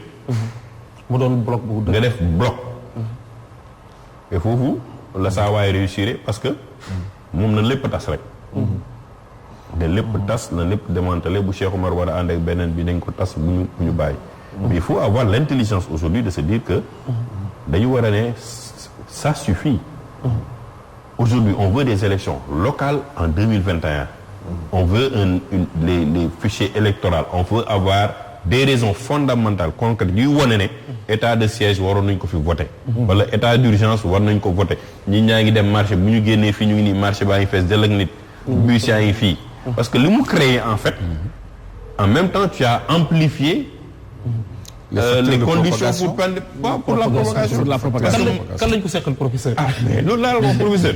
kan lañ ko seqal loolu mooy problème bi parce que heure bi ma waroon dem 17 heures. bu mu ko waree yóbbu 15 heures ñëppay xatandoo bu dem. donc y a un problème. gars yi ñu ngi may xamal ne ma jeex na. mais laata ñuy jeexal. laaj na ko ci biir laaj moom honorable il faut ñu xam ki ñu ko seqal kan la. man loolu laa lay laaj kan lañ ko seqal xam naa ne laaj booy sawar la. waaw Alaaji Macky Sall. waaw. profilam soo xool profilu Macky Sall. waaw. léegi gis nit la bi nga xam ne sooy xool nu muy doxalee nguur ak nu muy récupérer lépp nu muy salfaañee lu ñëpp bokk nu muy waxee ak arrogance nu muy waxee même si ay xool si 31 si ay jotaayam ak taskatu xibaar yi dafa am benn arrogance bu jéggi dayo bi nga xam ne moom mooy l'élu moom genre buur la dañ ko seq ak kenn ki nga xam ne baadoola la d'abord maanaam baadoola la ndax baadoola la lu ñu ko dénk ak li mu moom du ko xàmmee ñaareel ba mu nekk yoo xam ne ku ñàkk yërmande la ku sew la te mën a fayonte ku ñàkk xalaat pour réewam la wax dëgg yàlla maanaam moom ci xelam moom buur la man jàpp naa ne Macky Sall te lii même ba muy nekk ministre ba muy forcé di voter ne dafay voter 100 pièces ak lépp Macky c'est un hors la loi de nature wax dëgg yàlla nature am la léegi nag bu askan bi xamee loolu baadoola du ñu waxtaan ak moom xamul waxtaan baadoola kenn du naxanteeg moom baadoola yarteg la xam maanaam askan bi foog mu décidé wu ndax dañu war a confisquer lépp li nga xam ne ay droit am la mel ni comme réew mi réewu Macky Sall la ak ay ñoñam wala boo ko réew mi ñëpp ko bokk daf ñu war a jaral ñu taxaw ci akki réew mi lii la dëkku tubaab yeeg yeneen dëkk yi la ñu utteeg suñu askan yi. xam nga fii est-ce que du xam gu mu xam ne yet la ñu jëm ak moom moo tax moom it mu ut ay yetam te. lu bëri la ñu wax nag ñu bëri neen ni Macky dafa gis ni fi mu bëgg a yóbbu gars yi. te dafa xam bu baax peuple am nag dafa xam bu baax Sénégal bëri na si ñuy coow waaye bu xeex jotee du ñu génn xeex. maanaam Sénégal nangu nañu toog si seen biir internet si seen Facebook di kaas maanaam ay irrévolutionnaire lañu maanaam dañuy def révolution si biir Facebook wala seen biir ay WhatsApp groupe WhatsApp yi mais suñu waree génn ci mbedd bi wala su waree taxaw pour ne lii duñ ko nangu wax dëgg yàlla sénégalais côté boobu moom ragal naa ne attaayam ak ceebam moo ko gënal lu ne donc président Macky nag en face il connaît son peuple et xam na ni plus il va avancer plus mu ngi gën a dox ci li nga xam ne moom loolu la bëgg a taxawal ndax ragal na pour ay ñoñam ragal na pour ay waa këram mu ngi xool nu mu leen sàmmi ak nu mu leen protéger mu ngi xam nu mu dammatee ñëpp ñi xam ñoo war a mën taxaw ci kanam lii mooy attitude pure bi nga xam ne ku ñuy wax dictateur moo koy def donc Macky moom dama koy xool sànq rek di gis kenn ku ñuy wax Sapar Mourat président Kazakhstan koo fa dem ba mujj sax ne moom léegi yonent la tellement que nguur gi dafa dugg ci biir bopp bi mu dem ba ne léegi moom yonent la bind téeréem léegi téeréem bu bees te téere bi moo ñëw après alxuraan donc pour dire que nit concentrer tous les pouvoirs ci benn nit wóorul te bu ñu ko defalee dimbali wu ñu ko am ci bopp te Macky Sall instant noonu nekk di doxee amul ñoñam kenn ku ko sañ a wax dara kilifa si dëkk bi sax ba ci kilifa di nekk ñëpp wax dëgg yàlla gëw ma ni am na si kenn ku ci respecté ba may ko nopp mën koo digal mu def wala mu tere ko mu bàyyi ndax loolu wane na ko si jamono yi ñoom Khalifa Sall ak ñoom Karim ak ñëpp ñoo xam ne ay kilifa wax nañ fii ñoom woo nañ Macky Sall ñaan nañ ko Macky Sall loolu du ma ko def donc Macky Sall kon du ko ñuy raisonné du ko ñuy waxtaanal du ko ñuy naxanteel wax dëgg yàlla Pape Maguette donc sénégalais yi nag ñoo war a choisir rek mooy li ma wax sànq rek dafa am li nga xam ne boo koy def ba pare jàpp ni saa yoo ko defee doo am résultat nga koy di ko defaat maanaam yow yaa tooñ sa bopp maanaam assemblée la commencé maanaam xaar assemblée bëgg mu def lu am solo te nga yóbbu fa ay nit yu ñàkk solo lii moom c'est lii miracle kese la ba nekk miracle da nga bi xam ne turam sax mënu koo liir moom mënu koo jàng nga ne ko xoolal budget réew mi te nga waxtaanee ko xoolal économie réew mi xoolal plan de développement réew mi xoolal loi yi wax dëgg yàlla loolu moom pour man lii moom vraiment kon ma laajaale ko kon jàpp nga ne ñi ñuy tànn assemblée dañ leen a war a xool ba ci côté jàng ak voilà yooyu waaw man dama jàpp ne man sama gëm-gëm dama gëm ne assemblée dafa jot ñu réformer ko ndax moom mooy sookulu luy wax démocratie ndax ki nga xam ne bu dee yaay defar yoon yaay tënk yoon yi nga xam ne après judiciaire la war liggéey yow yaay contrôler exécutif yaa koy jox budget bu mën a liggéey maanaam yaay yónni parce que exécutif day exécuté rek maanaam suñu ndaw kese la maanaam le pouvoir dëgg c'est le parlement en réalité léegi foofu boo fa yóbbee ñu gën a ñàkk solo ay nit yu ñàkk jom yu taxaw sax di fecc ak di xasante di saagante vidéo yi di génn ay nit yuy nelaw ne ñoom xooluñu loi ay nit yuy taxaw ni man président lu mu wax ma def ko sincèrement Pape Maguette bu ñu xaaree nag assemblée def lu am solo. mooy ñun suñu bopp nag ñoo nekk ndax suñu bopp. wax dëgg yàlla. en fait xam naa niveau débat bi moom peut-être nañ ci ñëw ci beneen waxtaan. niveau débat assemblée. parce que foofu lu ci bëri session yi am ak yooyu daanaka weerante. ak yooyu xuloo kee taxaw fee xëccu ñu jàpp ko fële. kii xiiru jëm ci moromam. loolu ngay gën a gis peut-être assemblée yi ne ci dëkku tubaab bi yeneen yeeg yooyu muy France ak feneen gars yi dañuy laale bu baax. mais ci kaw laale bi di nga gis ne débat la boo xam ne nii bu am solo la. xam-xam day génn ak yooyu yëpp. dama gis ne bokk na ci réforme yu war a njëkk. mais di nga vaccin bu ñëwee. dama bëgg si réforme yu war a njëkk doxal mooy déjà jéem a xool ñu supprimer fayu assemblée. bu ñu jékki-jékkoon nangu ni. député bi nga xam ne mooy représentant askan bi. quelqu'un bu amul problème mu adduna yi moo ko war a jéem a nekk. maanaam kuy daw dépense. waaw foofu warul am fay. bu ñu jékki-jékki woon dindi fay ne fay amatul man da nga ñëw di liggéeyal sa réew xidma boobu ngay xidma sa askan. te boobu di nga am problème de. fay gën a koo màgg. ñu bëri duñu bëgg a nekk député. non mais expérience bi ma ci am. ñu bëri dañuy bàyyi. Cheikh Omar bàyyil honorable expérience bi ma ci am. je suis pour autre chose. parce que xam nga. tey la faiblesse des députés. c'est que dañuy dem ba les moyens yi ñuy soxla ñoom seen propre poche dañ koy demander les ministres. boo demee ba yow ba li nga soxla. da nga koy demander ministre. kooku bu ñëwee assemblée nationale lu mu la wax nga def ko. waaw loolu moom. donc li nga wax d'accord naa ci il faut réformer. mais nañu réformer. à partir de la base moi je pense que le député s'il est élu. au niveau régional au niveau local. au niveau local te dépendrul ci parti bi. bu boobaa il a une indépendance ak loo ko mën a fay. moom lu ko ñor mooy dëkk bi. exactement. mais tey boo defee parce que bëgguma ci yàgg parce que yaa ngi doon développé. j'ai vu des députés qui sont instruits. mais mosuñu jël parole. j'ai vu des députés jànguñu école mais lu ñu défendre seen askan. ka jàng defu ko. donc ñun dañu war a gën a waxtaanaat par rapport ak suñu. socio-économie ni ñu dundee. naka la ñu war a tànnee suñu député. ban sookal lañ ko war a jox parce que tant que indépendant wul ak exécutif bi rek. la Clédor waxoon sànq. tu as une majorité tu fais ce que tu veux. donc il faut que ñun ñii suñu bopp. ñu réfléchir ban modèle député.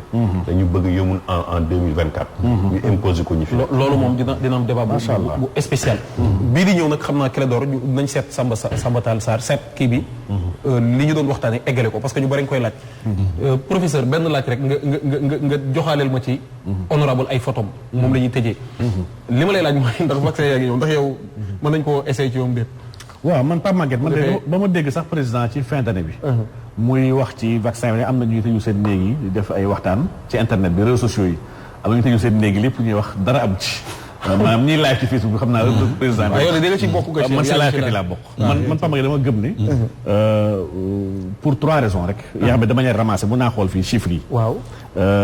lii chiffre situation du jour bi nga xam ne ministre ñoo ko tàmm joxe. maanaam mooy bu tay sur 21 685 bi mu démb la. 21 685 cas déclarés. 18 502 yi wér nañu génn nañu. ci garab yi xam ne lañ koy jox ci wàllu chloroquine yeeg azithromycine yeeg yi nga xam ne protocole bi ñuy boole. di ko fajee gars yi génn na ñuy génn nañ seen kër. 2702 ñoo nekk sous traitement. ñi si nekk sous traitement boobu 32 ñoo ciy cas grave maanaam ñenn ñi dañoo war a wér génn. maanaam ñu ngi ragal ci 32 kese waaye ñenn ñi en principe fii rek ñaar ñi dafa dañoo war a génn dem ñibbi seen kër. li ci dee nee nañ mooy 480 depuis commencement ba tey. te lii sax du chiffre bi wérul wax dëgg yàlla. ndax ni ñuy proclamer dee bi wax dëgg yàlla gëmuñ ni ñun corona leen rey suñu xoolee lii Pape Maguette. xamal lay tekki. bu ñu xoolee les guéris yi ak ñi nga xam ne ñu ngi en situation yu war a guéri. bu ñu ko diviser par rapport ak ñi nga xam ne ñoom la mbir bi dal.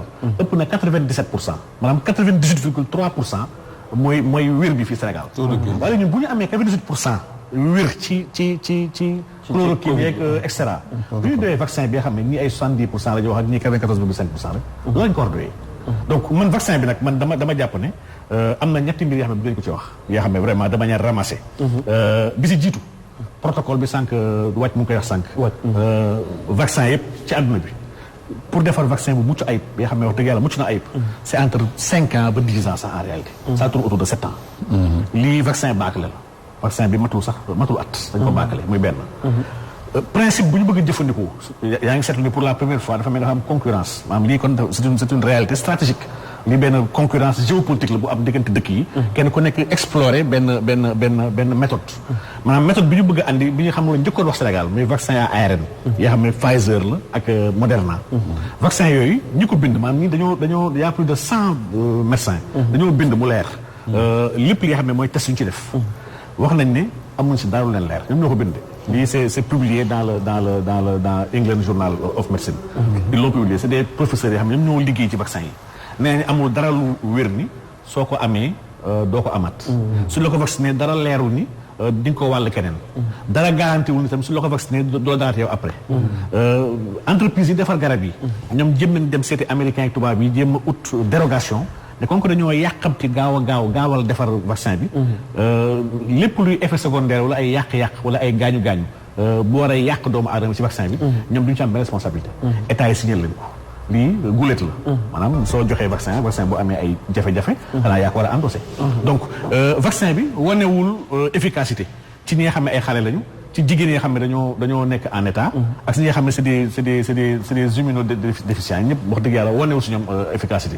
vaccin yi famille corona yi fi jiitu woon ndax am na ñaari corona yi fi jiitu woon. SARS-CoV bu feeñoon depuis début année 2000 en Chine. ak le MERS bi nga xam ne moo feeñoon fële ca Arabie Saoudite. wax nañ ni ñoom dafa am benn phénomène bi nga xam ne phénomène boo xam naa ne dina gudd di ko développer. mais mooy phénomène anticorps non neutralisant yi. lii problème la ci lépp luy corona. te lii médecins yi wax fi ci vaccin yi xam nañ ko. donc sincèrement pas Maguette suñu waxee dëgg rek protocole Raoul bi nga xam ne ñu ngi koy doxal fii Sénégal mu joxe 98% de guéris. 32 cas graves kese moo am instant suñu hôpitaux yi. gisuma pourquoi ñu war a daw bay daanu.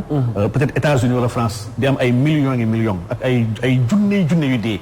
ñoom mën naa campagne yi jéem a xool ñu vacciné wu. waaye ñun bokkuñu situation ak dëkk yooyu wax dëgg yàlla. très bien war ñu vacciné wu. ak lu ma ci bëggoon a dolli rek. nga permettre ma ko. bugguma tamit ñu gis ne européens ak américains ñu ngi vacciné wu rek ñu ne kon ñun tamit dañoo war a vacciné wu parce que dara wanuñu ne. ñoom li ñuy vacciné woo moom la ñuy indil fii. merci voilà loolu tam jeexital bu am solo la. léegi nag dañuy jeexal ak ci photo yi. nga joxal ma professeur kii Cheikh Oumar honorable waaw sama turandoo. waaw sa turandoo waaw. donc photo bi koy njëkk a jox. ani Cheikh Tidiane Diop. ayca bisimilah. sëñ Mansour Sy Djamil. lan la ñu mën a wax ci moom. sëñ Mansour Sy Djamil voici quelqu'un ak ki nga xam ne cheminé na ak moom ba su ñàkk. wax fa dëgg yàlla borom xam-xam la. nit tamit bu nangu gëstu la. mais li lay gën a yéem ci sëñ Mansour Sy Djamil c'est quelqu'un qui aime débattre la contradiction gis nga sëriñ yi fii ñu bëri du ñu bëgg a débattre. sëñ Mansour laa séqal mu lay débattre di la permettre yow nga argumenté mu déglu la ba pare mu indi ay argument c'est un homme qui a des idées mais c'est un intellectuel non seulement mais un intellectuel aguerri par rapport à sa formation mais aussi sa capacité d'analyse parce que tey yàlla def na waxuma la ñu séq politique mais sur les questions de ressources naturelles ak yenn yi nga xam ne tey maa ngi ciy wax di ci dox yàlla ak moom a tax parce que moo ma ci yee te loo ko jox tamit du la gaaw a jox réponse lu dul mu gëstu liir ku demoon ci kër sëñ Mansour Sy Djamil boo duggee ci bibliothèque di nga yéemu ba laaj ci sa bopp fan ci Sénégal nga war a mën a gis autant de livres parce que c'est un homme qui lit beaucoup c'est un homme qui s'instruit beaucoup mais c'est un homme aussi qui accepte que moom ne yow am nga raison ci moom bu nekkee ne argument bi nga ko jox c'est un argument valable et que c'est un homme aussi qui a plein de convictions malheureusement xam nga au Sénégal les gens ne peuvent pas bénéficier de la richesse de la personne ci yenn conditions yi du ñu comprendre mais gëm naa ne ku mel ni moom bu doon toog souvent ak étudiants yi bu doon toog souvent ci yenn chaires yi ay universités dinañu tirer lu bëri ci moom parce que c'est un homme aussi généreux dans la transmission moom laa gis mu jël alalam di fayal ay étudiants à l'extérieur kenn nettaliwuma ko maa ko tegal sam bopp gisal ko sam bopp mu jël xaalisu boppam di ko jox di ko nag tàggee ki nga xam ne mooy frère am mu wàññeeku keroog donc mooy sëñ Abdou vraiment di ko jaal waa famille bi yëpp ñoom Cheikh Oumar ñoom Cheikh Tidiane di ko ñaanal yàlla na ko ñoom Ahmeda di ko ñaanal yàlla tàbbi àjjana di ko gërëm moom sëñ Mansour parce que ba may dugg ci bésu ñaag j'étais aux États-Unis te déglu ko ci benn émission bi mu def moo tax ma dugg politique te rëccuma ko parce que cheminé nañu won na ma yoon te vraiment c'est quelqu'un que j'estime et que je respecte beaucoup par sa dimension intellectuelle par sa dimension religieuse mais aussi sa générosité dans la transmission du savoir te foog naa loolu c'est une chance aussi pour le Sénégal macha allah kon sa deuxième photo sëñ Cheikh andil mi ko Thierno Madani bon di ngeen ma bett nag Thierno Madani c'est quelqu'un d'exceptionnel. sama rakku yaay la man du ma wax vraiment ñu bëri même assemblée xaw ma woon fan laa bokk. Thierno Madani Mountaga moom ak sama yaay ñoo bokk ndeeg baay. sama yaay Madina Mountaga. macha allah moom mooy taawu Thierno Mountaga bu nekkoon tey sama yaay mooy góor moom mooy taawu kër gi. yàlla dafa def tamit moom ba muy jàng alxazar. sama papa nekkoon ambassadeur en Égypte. sama papa moo ko yore woon. boole ci mu nekk nit koo xam ne yàlla def naa jege naa ko trop. en termes de conseil. en termes d'accompagnement. mais ku respecter sama position la parce que ñu bëri ci Sénégalais yi musuñu comprendre. lu tax Cheikh Omar. nijaayam bi posture la am moom mu am bi posture. mais c'est quelqu'un de très démocrate. nit ñu bëri dinañu yeewu ma wax ñu dem ci Thierno Madani ne ko Cheikh Omar wax na li waxal ci Cheikh Omar. musul njëkkati kàddoom. ne ma Cheikh Omar damaa bëgg nga bàyyi lii wala nga def lii. respecter na samay procédure mais il a une dimension aussi. et une lecture de la vie boo xam ne. du nit kuy gaaw a jël décision. loo ko wax day jël temps. dina mën woo Clédor laaj ko. woo diw laaj ko balaa muy dellu ci yow. c'est quelqu'un aussi qui a préservé l'héritage de Cheikh Omar Foutiyou. parce que tey boo gisee kër gi fu mu toll ci dimension am. ak ci maîtrise am. Thierno Madani daf ci contribuer lu bëri mais. aussi wàccul fi ko papam tegoon. parce que bu ñu fàttali ko Thierno Mountaga. buntu kër gi musu ko tëj. opposition. parti au pouvoir. ak koo mënta doon dinañ la accueillir dinañ la recevoir. ça c'est des relations et j'ai vraiment une relation très très très profonde avec Thierno Madani. boo xam ne tey boole na ci li may tey lu bëri moo ma ko jàngal. xam nga ñu nee na saa dañuy tàng. mais c'est quelqu'un boo xam ne il t'apprend la patience. il t'apprend aussi d'être mesuré. ci li nga war a def parce que nee na la ne aduna du yàkkamti. am na ay chaque jour di nga jàng lu bees. te loolu Thierno Madani moo ko jàngal. macha allah ñu gërëm ko bu baax. honorable Cheikh Oumar. waaw macha allah sant ko gërëm ko ci disponibilité bi. c'est la deuxième fois ñu koy dalal ci waxtaan bi. bu njëkk bi y avait les professeurs Mignane Diouf ak ñeneen. mu doon waxtaan bu am solo. ñu sant ko gërëm ko ni ci nangoo ñëwaat mais patience beeg xaar bi. parce que ñun léeg-léeg suñu mbir moom mi ngi noonu. ñu jox ko mu bàyyi ko mu tàggoo ko. macha allah waaw di leen remercier ñi ma fi fekk ñoom Clédor ak ñëpp di remercier sama trondo. di wax ne waxtaan bi li ma wax rek na nekk pour jëriñu Sénégal. ñun benn dëkk la ñu am jumuñu fenn. c'est un peuple qui est très réfléchi. qui a énormément d'opportunités. dama koy wax parce que nekkoon na Assemblée nationale. gis naa fa jàng naa fa. génnaat naa dolliwaat société civile. li ma ñenn ñi di wax dañu may ne dama am benn position bu hybride ma ne ko non c'est le Sénégal qui est hybride. parce que yenn saa il faut nga am ay gestion d'équilibre yooyu def. mais aussi buñ ko caaxaanee. parce que tamit muy ñi nekk au pouvoir muy ñi nekk opposition muy nekk société civile muy ñun ñi waruñu mën a nangu ñu ñuy féewale. tey on est dans une posture boo xam ne avec les ressources naturelles. on a une grande opportunité avec li nga xam ne mooy agriculture on a une grande opportunité. la ñu war a def nag mooy nit ñi xam ñu war leen teg ci place yu ñu fa war a teg. ñu bàyyi caaxaan bi ak foo bi. il faut arrêter aussi que l'État s'enrichit au nom sur le dos des Sénégalais. moom mënoo indi woon sama combat sur le littoral moom taxoon ma ne ni fii dañ fi war a tas DGID parce que bu ñu tasul DGID dina tas Sénégal. moo indi sama combat sur l'autoroute à péage parce que j'ai jamais compris comment un État peut donner une concession aussi ouverte à quelqu'un sans demander un retour. nit ki da ngay bëgg sa réew. soxla ñu nekk président soxla ñu nekk ministre soxla ñu nekk dara. mais soxla nañu ko Cheikh Oumar que Clédor ko keneen. bu génn ci mbedd bi bëgg ne xam ne man damaa bëgg sama réew. damaa bëgg sama réew boobu nag. da nga koy fësal au quotidien li nga ko def. mënoon naa tey toog de ma posture da ngeen ma bett ak photo yi. mais de ma posture avec Thierno Madani mënoon naa ko ne wutal ma benn poste spécial ci président de la République. il m'a reçu 8 fois man du ma ko nëbb. président de la République je suis jot naa ko gis 8 fois. du la wax mukk ne. Cheikh Oumar nee naa ko indi poste boobu ñëw sinon dem naa bu yàgg. mais dafa am sama gëm-gëm. ak sama posture bu gëm naa ne. génération bii. war nañ leen bàyyil dara. te loolu tamit.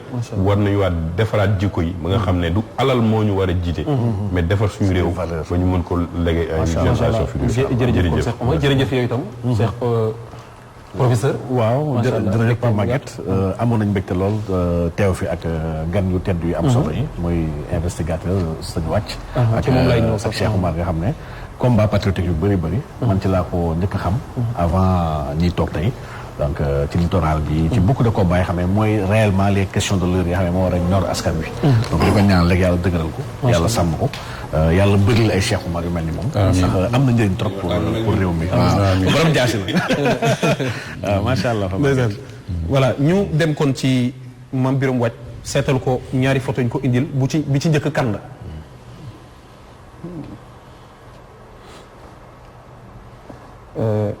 mi ngi feeñ noonu Alaaji Sidi Lamine Niass voilà. bismillah. waaw allez-y Wathie jëmu ji.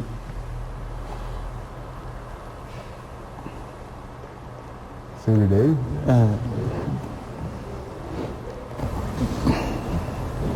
doy na waar quoi.